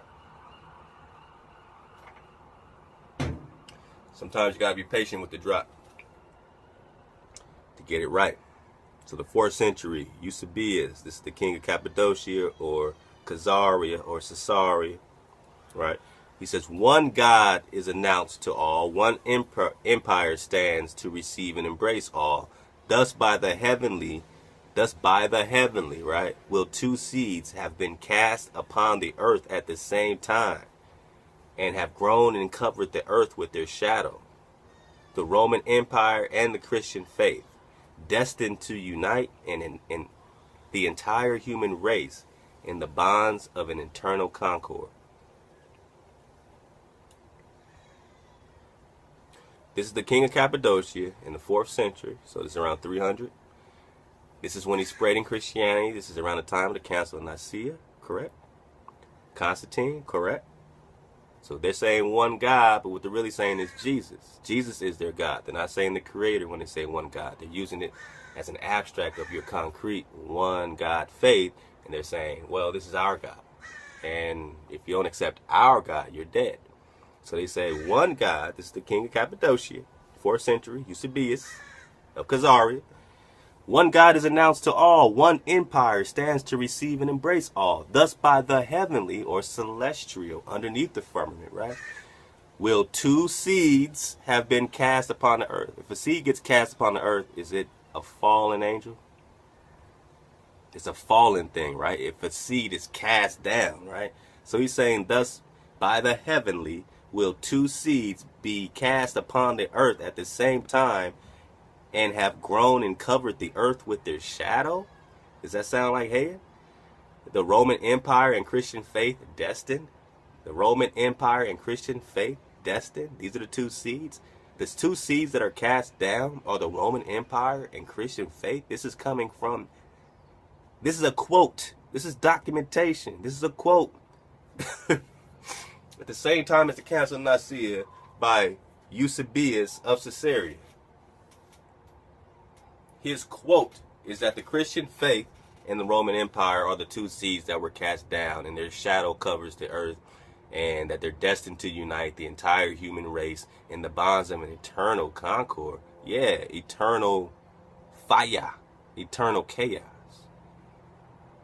You see, you will have to go through Jesus to get to the bottomless pit. That is Abaddon, that is Apollo, that is Apollyon, that is Isus. You understand? You follow Jesus, you will have to go through Jesus. You will see him. If you follow order, that got nothing to do with you. You vibrate above the firmament. But if you want to believe in that hijack, you will have to go through. He's right when he said, only me, you're going to have to go through only me. You will. Because he has the keys to the bottomless pit. And that's the hijack they brought to you. That's the 2 seeds that were cast down. The Roman Empire and the Christian faith. And don't take my word for it. It is said in the 4th century by Eusebius of Caesarea, the last king of Cappadocia. One God is announced to all. Jesus, right? One empire stands to receive and embrace all. This is their ideology. This is when this ideology led to your slaughter. This is the beginning. So one empire stands to embrace all. That's what it's all about. It's not about the one God. It's about the one empire. Israelite empires weren't like, we stand to conquer, everybody in the entire world. It's like, leave us alone. We want our land back. We want it to be free from any other, influence. You know what I'm saying? We want to worship and do our thing right. Nobody wants us to be connected. Psalms 83, Confederacy, right? So, I'll finish out this quote. Alright, so I'll read it again. Just, one God is announced to all, one empire stands to receive and embrace all. Thus by the heavenly will 2 seeds have been cast upon the earth at the same time, have grown and covered the earth with their shadow. The Roman Empire and Christian faith, destined to unite the entire human race in the bonds of eternal concord. Although already have the barbarians and the peoples of the farthest unknown shore heard the voice of truth. The barbarians and the peoples of the farthest unknown shore have heard this voice of truth. There its conquest shall not stop. Conquest. It's about conquest, not the voice of truth. They say God and they say one empire stands to receive and embrace. So it's really about the empire. It's really about the power. Then they say, voice of truth. Then it's about its conquest shall not stop, but shall extend to the ends of the earth. And that's from Eusebius de la Diabis Constantine and Higgins. All right. So following this policy, the emperor as vicar of Christ, the Pope, right, claimed to protect all Christians, including those in Iberia, Georgia, all these are the sons of Japhet. All these are the same places that we just read out of the book of Josephus, the sons of Japhet. These were all these nations: Iberia, Georgia, Parsimenia, Mesopotamia, Kazakhstan. All right. and other parts of the Sasanian Empire, some of them descended from Roman prisoners of war, indeed, Constantine. All right, so then it goes into the Iranian Christians. So that's just some drop, take it or leave it. Here's just a painting of a Byzantine Emperor, Manuel the First, Komnenos, and his second wife, Maria of Antioch. And it just says the heading, this is from realhistorywww.com. As with the Roman Byzantine Empire, black kings and nobles marrying albino princesses was probably the price of peace in the Balkans. Also, and the albino invaders from Central Asia swept. As with the Roman Byzantine Empire, black kings and nobles marrying albino princesses was probably the price of peace in the Balkans also, as the albino invaders from Central Asia swept in. So we're talking about these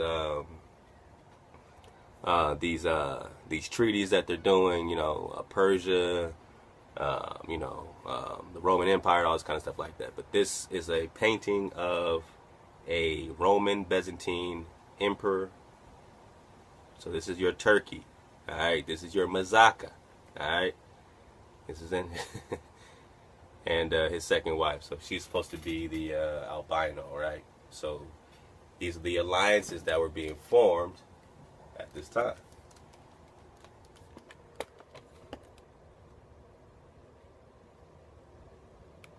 You understand? So when I talk Mazaca, I'm talking Mazaca. When I pulled up that image from a little Google search, whatever, the Kaisariyah, I got this lovely lady right here, and then I take that image and I go to this painting and I get this king right here. You see similar features, similar color. This is Japheth. These are the people of the Byzantine, the Mazaca, the Roman. And now you got to understand. So the Greeks and Romans, this is what separates them. The Grecians, as let's get it again in Josephus. We got to keep going back. All right, it says, for Gomer founded those whom the Greeks now call Galatians, Gauls, but were then called Gomerites. Magog founded those that are called Magagites, but who are by the Grecians called the Scythians. Now, as to Javan and Madai, the sons of Japhet, both Madai came from Medians who were Medes by the Greeks, but from Javan, all the Grecians derived. So the Greeks are from Javan, all right? Specifically, the seed of Javan. That's the Greeks, all right? The Romans are the Chittim, Edomites, and all that, all right? So they are actually Hebrews, but they're black Hebrews. Black Hebrew, what I'm talking about. But they're Hebrew Edomites, like Constantine, Septimus Severus, a lot of these Roman rulers and all this kind of stuff. Spanish rulers, Spaniards, and all this kind of stuff. Then you got the Moorish kings and the influences. So you got all these different tribes, right? But our tribe is the one that's being forgotten, just like Mazaca is a tribe that has been forgotten. Mosoch is a tribe that's been forgotten. Now it became Caesarea, right? Then it became this Byzantine, Cappadocia, Constantinople, all these other things popping out of it as it got, as these albinos, right, started sweeping in. Okay? Started sweeping in. We're almost out of here, man. We're actually going to make it. This is a cool site. It's called BritishIsrael.us. And of course, it's not trying to tell you who you are, but it does have drop in it. I don't agree with some of it. Some of it is interesting, but I'm only combing through it for the babies. It says, Izmashek, Russia. So it has a bunch of different, theories, and we're gonna go through a couple of these things right here. So pull up this link. Let's go. Mosoch dwelt between Cyrus and Phasis rivers, Caucasus area in the time Strabo. and the people were known as Moshi. Let's read that first line. Oh, right here. Moshi. Read it. Pause it. Read it. I know it's small. There we go. Read it. Pause it. Pull it up. So the people were known as Moshi, and their capital Mozaca. See Herodotus. So it has a source for it. All this has sources. You know, again, they'll go into trying to prove that the American Indians are Mongolians, so they're only going to think about that particular image. They're trying to prove these Mongolians there. So you'll see this map that I'm about to put up. And in the map, it has drop, and then it also has other stuff. But yeah, the Mongolians and the Sons of Japhet and all this kind of stuff like that. But they're trying to act like that's all the American Indians. And of course, we know that it's way more complex than that. But they have their own agenda, and that's cool. So, but on this note, it says, all right, these people are Moshi, and their capital is Har Mozaca. In the Assyrian inscriptions, they were known as Moskai, also Moshkini of Cappadocia, ancient Meshi in central Turkey, built a metropolis called Mazaca, and we find a Mazaki district in Turkey. The Mazakian mountains connected the Caucasus, and see, these were the people of the Caucasus. I mean, come on. And anti-tourist mountains. Today, the capital of Russia is Moscow, from Moskva River. So Moscow is coming from Moscow. Mozaca. Did you know that? I didn't. So you got Moscow. So you got all this corroborating evidence. All right. So Russia is Moscow, from Moskva River. The American People's Encyclopedia says, according to medieval legend, the original settlement on this site was made by Mosoch Meshech, all right, grandson of Noah. All right. So that's grandson of Noah, son of Japhet, grandson of Noah, of the great flood fame, and his wife Kiva, and a combination of their names gave the first village its name, Moscow. Anciently, Russia itself was known by the name Muscovy. All right. According to Milner's Russia Japhet, page 85, it has Moskva River, Nova Moscovics, on the tributary. All right, and it goes on about this stuff. So it's all there. I want you to look at it. It also goes into some interesting stuff about these its Tyrus, the American Indians, and this is when they're trying to connect the Mongolian stuff. But there actually is some drop here I wanted to get, if I can remember where it was. So we're talking about Brazil, we're talking about Mexico, the Thracians.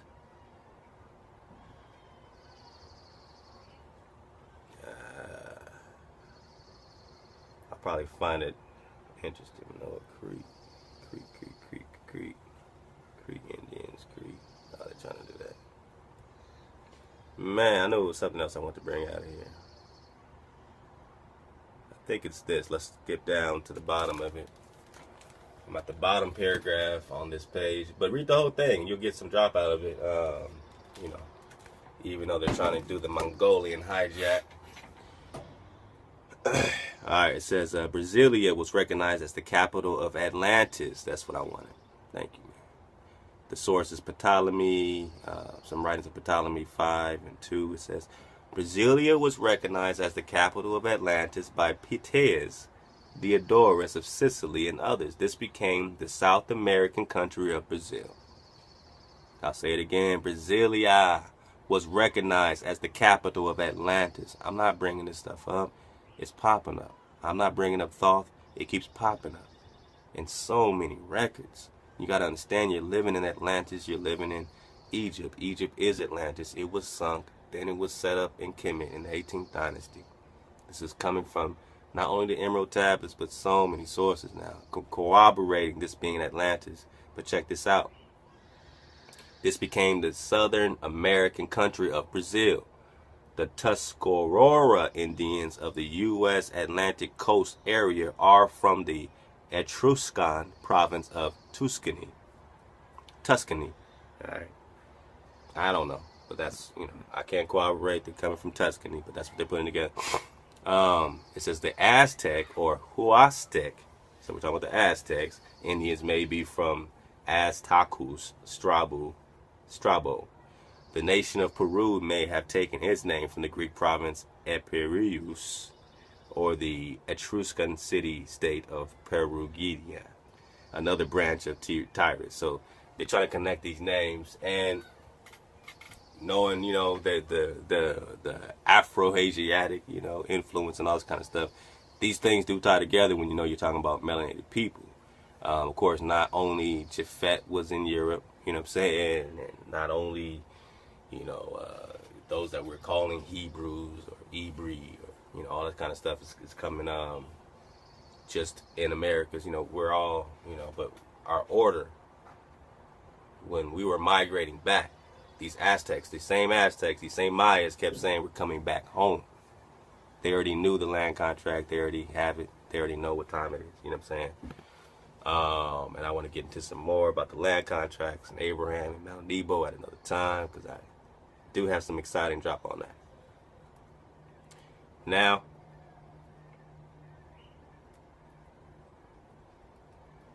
this generations of JPEG map that this thing has right here is a pretty good one. I haven't really gone all the way through it, but comb through it and let me know what you find.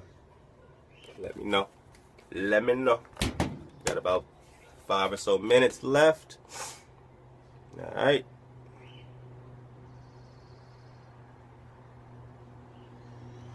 Here's the map coming from the same site. This is just a larger version of it, and you'll see what caught my interest. You tell me what catches your interest. What do you see?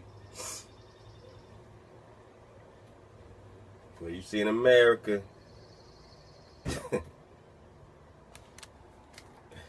In America. Yeah. In America. This is not me. Alright, this is not Lex Will. This is some more evidence. I'm telling you where you're at and who you are. It says Ephraim, Manasseh, Asher, Reuben. It has all the tribe. Judah. You got Judah way in the East Coast. I can't confirm that. You know what I'm saying? It could be in the West, Utah, you know what I'm saying? But anyway, then it has South America, and it has like Tyrus and Tarshish and Tarshish. Not that these can't be there put, but we also know that, other tribes obviously are there too. They're trying to make that all like one thing, but you look it up and check out that map. They got Australia being like all Ephraim, you know what I'm saying? And you got Mosoch or Mosoch, all the stuff we're talking about. Mosoch, they also call it Mashik. Alright, this is what we're talking about. This is Mazaca right there. So this is our Mazaca. This is separate substantiating info, dropping in on you like that. From the site Britain-Israel, Britain-Israel.us. I didn't expect to run into that, so again, I'm combing through it for the drop and for the babies. I didn't get all the way through it, so hopefully you can get some more out of it. Man, is that it? Yeah, I think so, man. I think so. Oh, well, let me see if I can get 5 more minutes in of reading chapter 6. So let's go back to Josephus, Antiquity of the Jews, book 1, chapter 6. I'm going to continue here just a little bit. Again, we're at chapter 6, how every nation was denominated from their first inhabitants.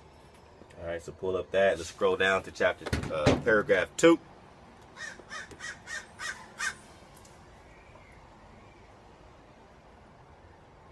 The children of Ham possessed the land of Syria and Amanus and the mountains of Lebanos.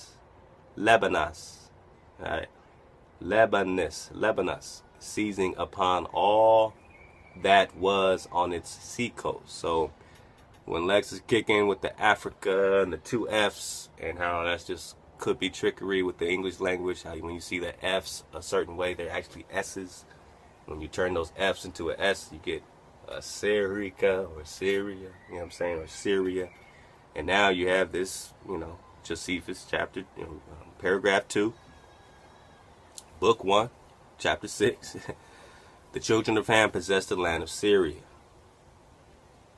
Is that Africa? Are they changing the names? Again, you can put an A in front of that, change that S to an F. You got Afria, and then Africa, right? Amanus, all right? So as far as the ocean and keeping it as their own, some indeed of its names are utterly vanished away. Others of them have been changed, and others sound given to them and hardly to be discovered. Yet a few there are which have kept their denominations entire. For of the sons of Ham, time has not at all heard the name Cush or Cush for the Ethiopians, over whom he reigned, are even at this time both by themselves and by all men in Asia called Cushites. The memory also of the Mizraim, and is preserved for in their name. For all we who inhabit this country of Judea, this is Flavius talking, Josephus talking, for all we who inhabit this country of Judea, called Egypt Mesri. So they called Egypt Mesri. So those in Judea called Egypt Mesri, M-E-S-T-R-E, and the Egyptians Mesrians. And it says Phut was also the inhabitant of Libya and called by the inhabitants Phutites, and for himself there's also a river. Phut, P-F-U-T, also was the founder of Libya and called the inhabitants Phutites from himself. There is also a river in the country of Moors which bears that name. So we're talking about Hamites, and they were bringing up the Moors, right? So there is also the river in the country of Moors which bears that name, Phut, right? Whence it is that we may see the greatest part of the Grecian historiographers mention that river and the adjoining country by the appellation of Phut, but the name it has now been by change given to it from one of the sons of Mizraim, who was called Libios.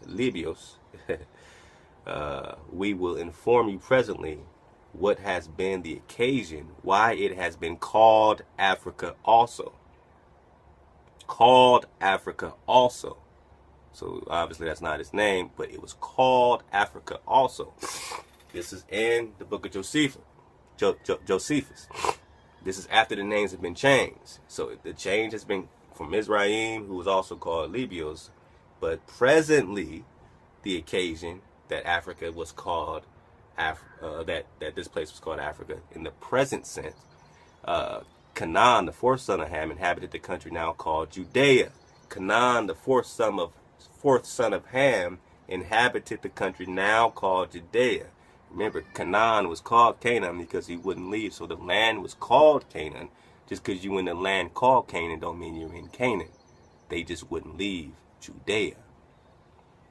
That's why it says Canaan, the fourth son of Ham, inhabited the country now called Judea, and called it from his own name Canaan. The country of these four were these. And it goes into that. And I know there's one more thing I want to bring out. I can't see it here.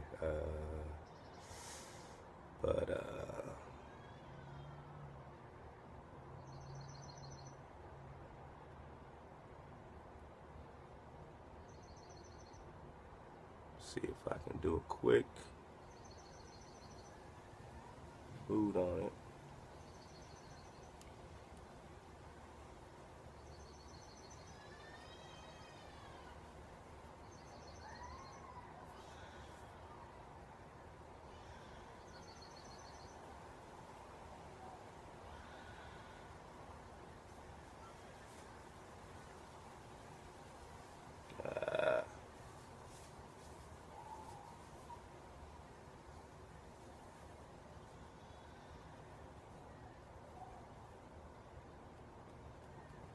I guess, let me see, we got a couple minutes. I don't know if I'm going to be able to find it, y'all. There was one more little uppercut I wanted to throw out there, having to deal with the name. It was a document I had that was saying how Gomer or Gomer is actually, it was calling Gomer the son of Noah, not Japheth. So it said Gomer is the son. I guess Japheth may be a son of Gomer. So it had it switched around, and it was really interesting because I had never seen that before. Lex Well just kicked how these things have been funny money. This Ham, Shem, Japheth, and the way that it's been presented, you know, we got to keep understanding how they did it, you know what I'm saying, and we got to get the babies out. But this document, and I'll try to find it, was saying that Gomer is the son of Noah. Alright, but of course in our scriptures, you know what I'm saying, and the writings, it has it the other way. I wish I can find, let's see, so much dropping.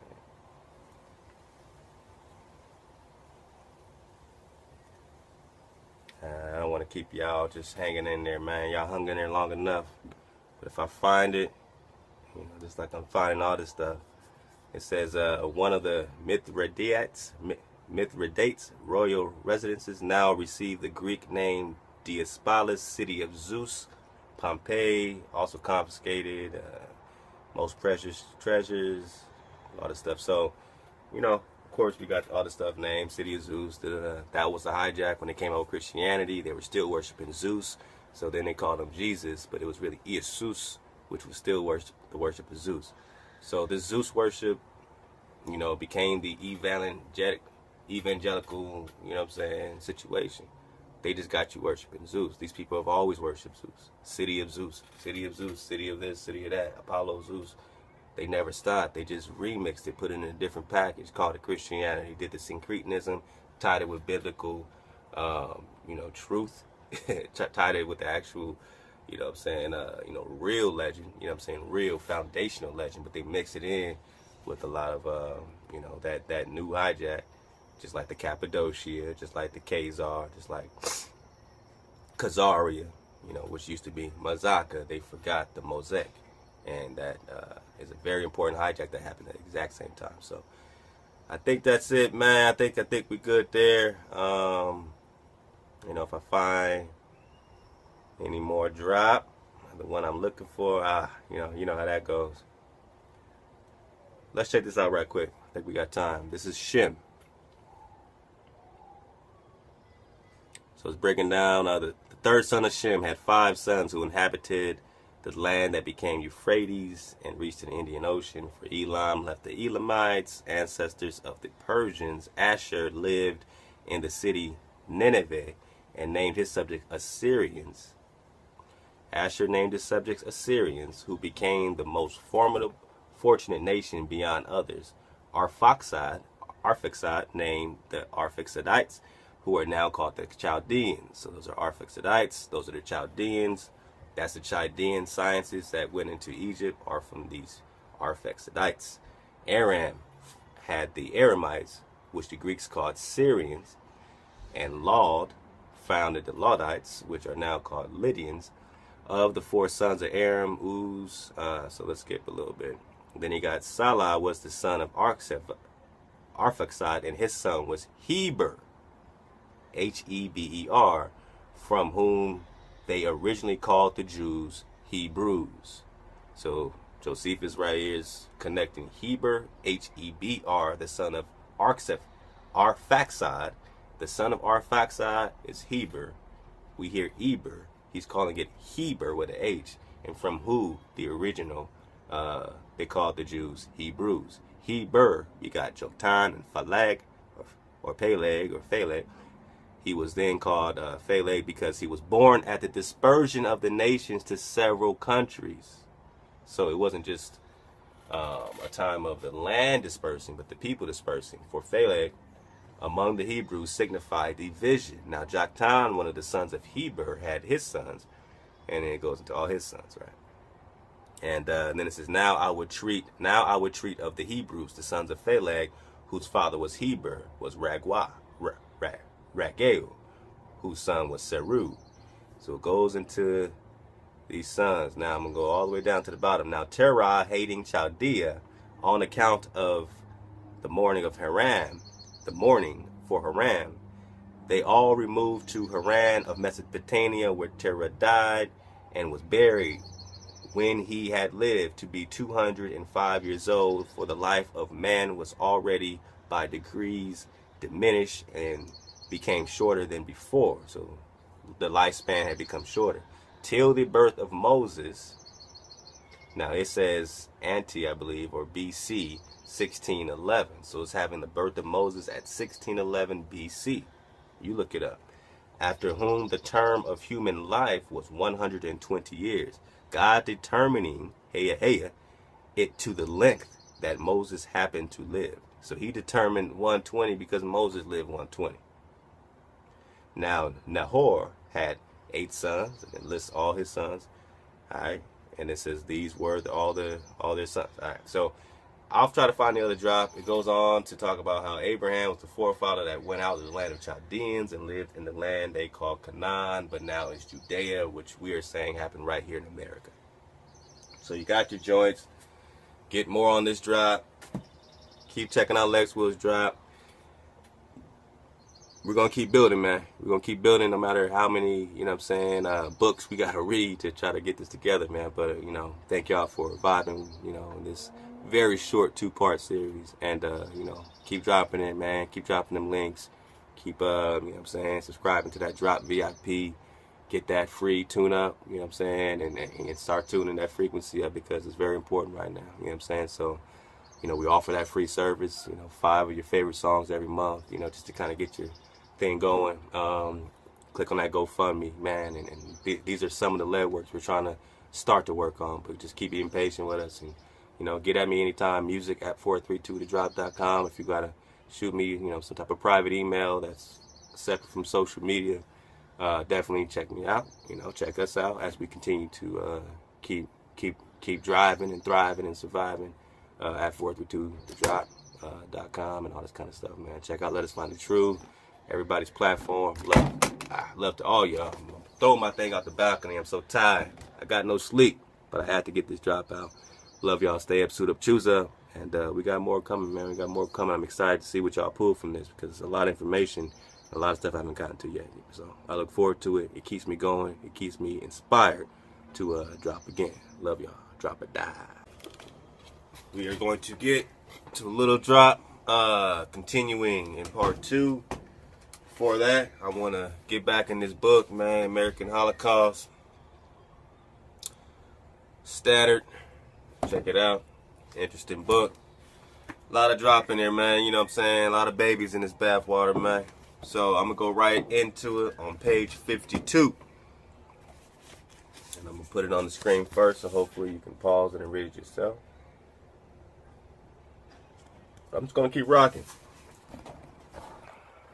Now, what did, you know what I'm saying, what's this brother talking about?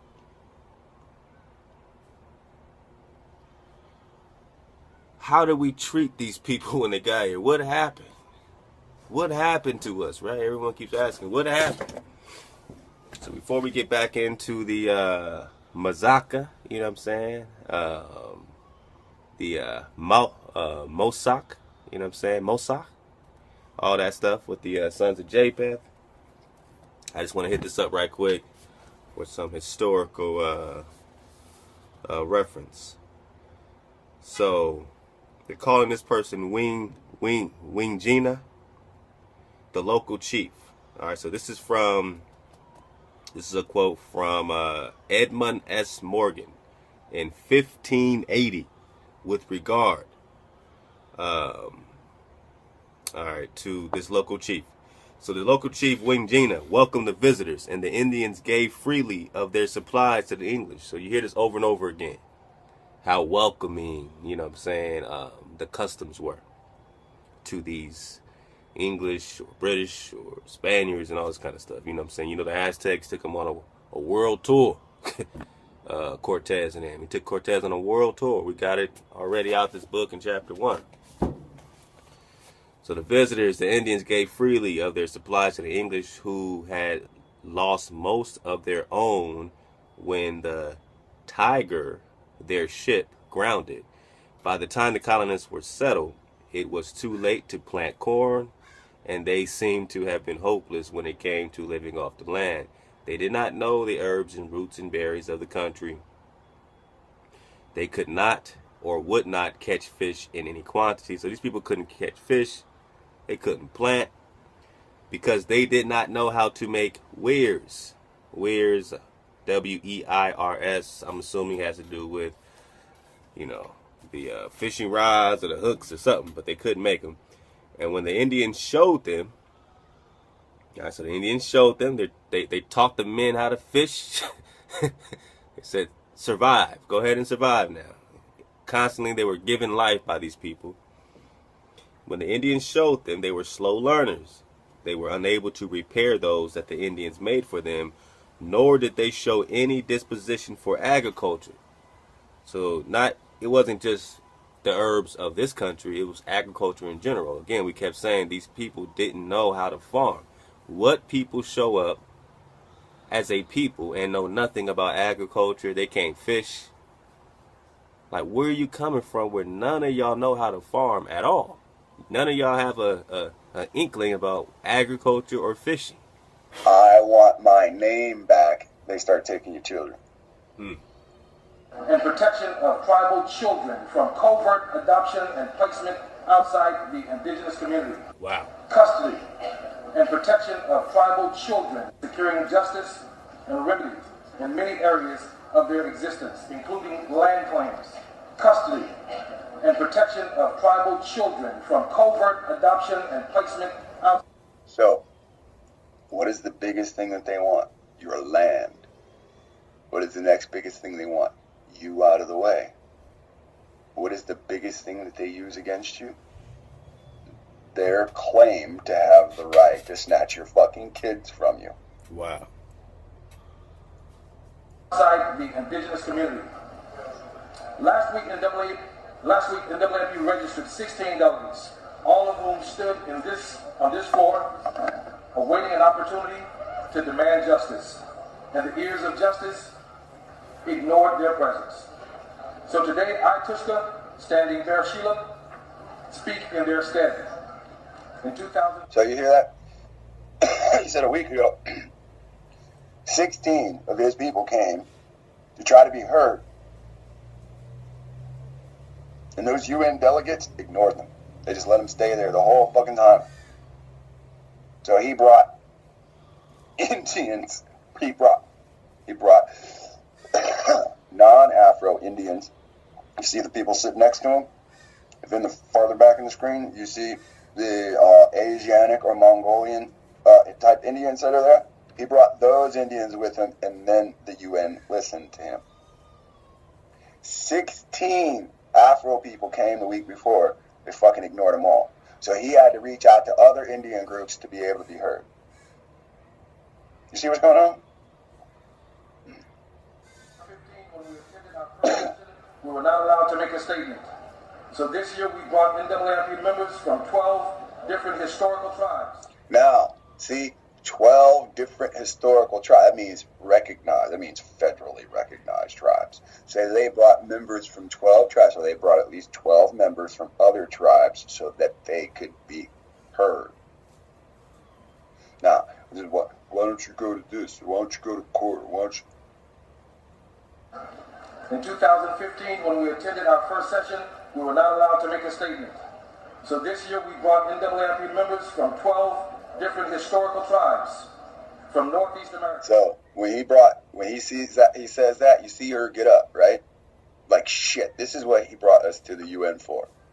She didn't even, it seems like, at this point, it seems like she didn't even really know until she just got up when she heard what he was saying. Watch it again. Different historical tribes from Northeast America. When we attended our first session, we were not allowed to make a statement. So this year we brought NAACP members from 12 different historical tribes from Northeast America, as well as tribal leaders from Puerto Rico and the Dominican Republic. See the girl nodding her head right there? In agreement? So it seems this person that's with him understands what's going on, and this person, look at all the other empty seats. Look at the gray chairs. Don't worry about the tan chairs in the background. Look at the...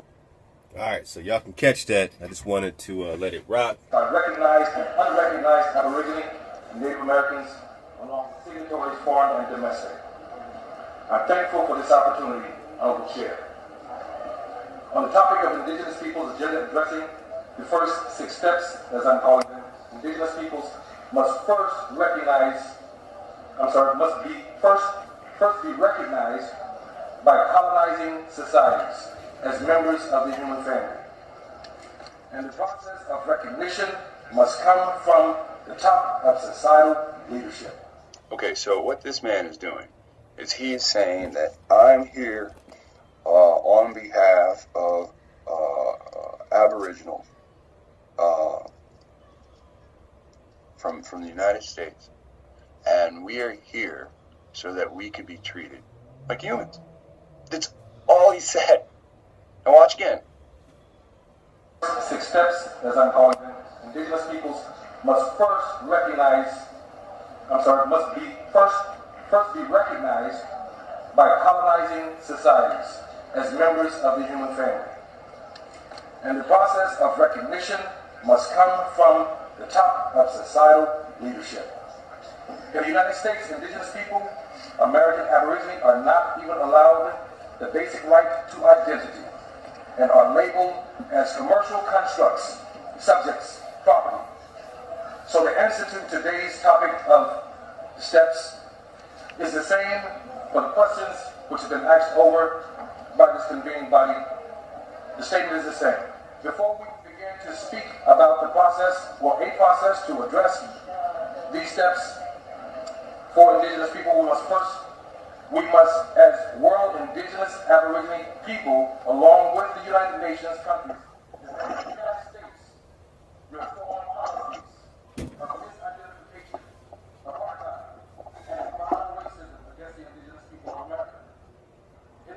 So, as you can see, you are treated like dirt. On paper, you don't exist.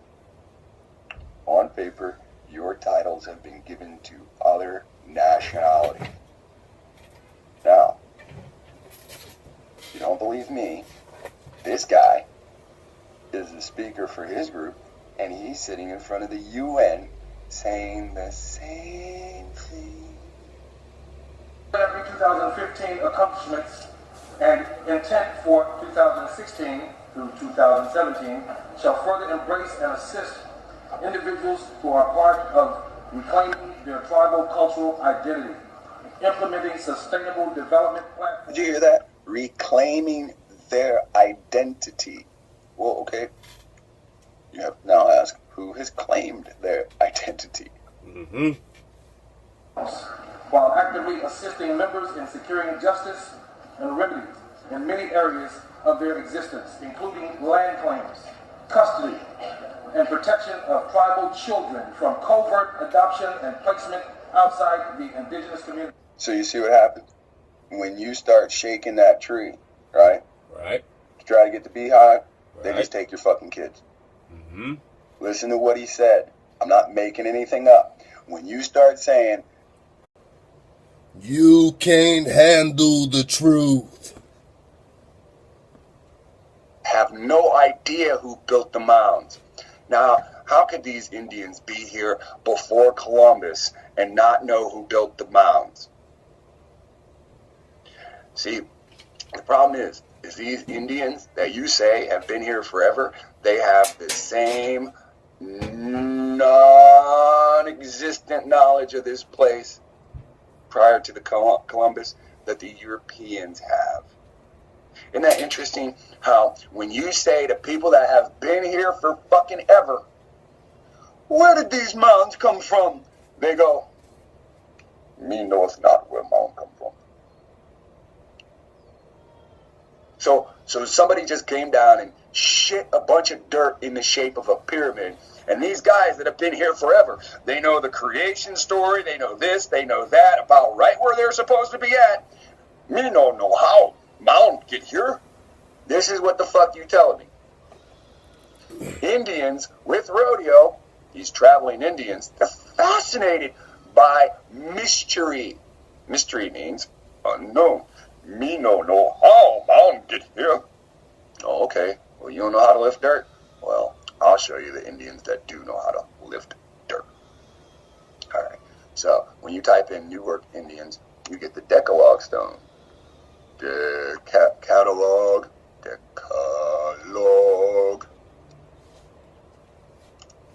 Let's just type in Newark Indians Decalogue stone. Now, when you click here and you see here, I'm gonna put my face right up next to that. Now, you see that? What do you get when you look right there in the center of that? You see a fucking afro, right? Now, when you go to the Wyandotte Indians that are supposed to be the Lamanites, what don't you see there? You do not see an afro. So, how come the Decalogue Indians of Newark, the Newark Indians with the Decalogue stone, have an image of someone who calls himself Moses with an afro? See, this is my problem. These are the same motherfuckers preaching Christ. Truth, man. Truth. Jesus is the truth. No. Jesus is the fucking lie. And to hide the truth, you promote Jesus. Here we have fucking Moses or effigies or evidence that Moses was in the States prior to Columbus, and it's hidden.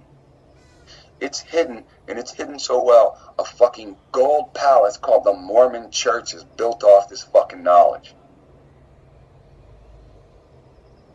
Now, Joseph Smith went to the Wyandotte Indians, and this isn't what he saw.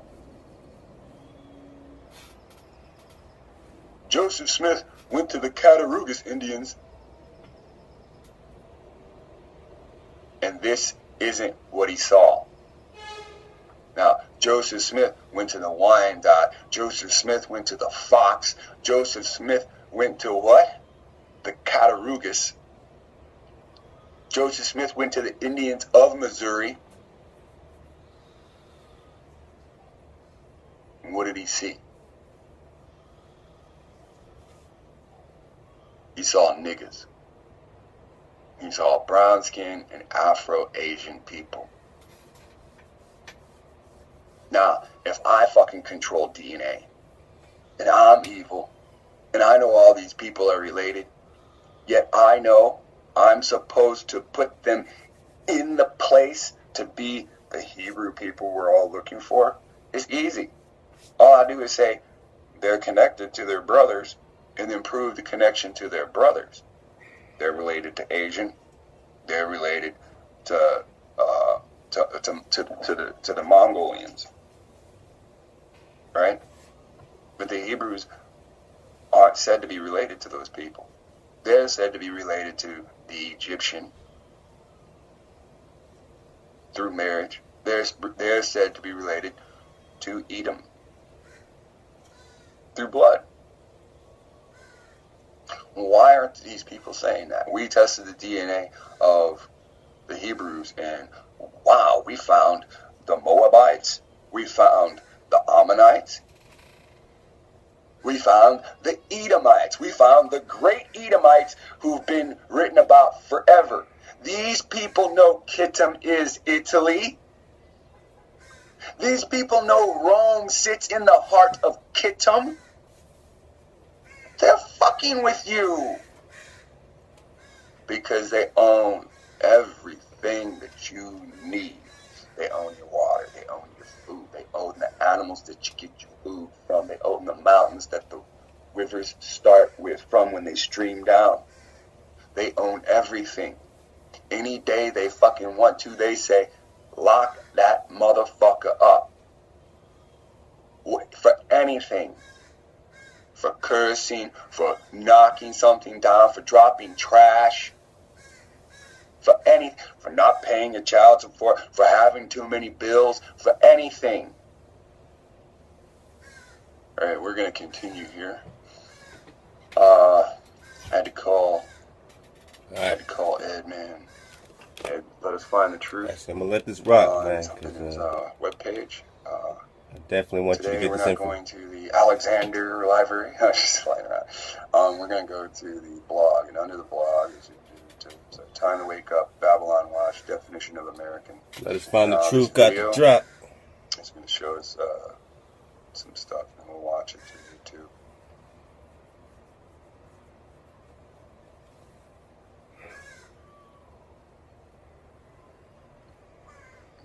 Maybe we will.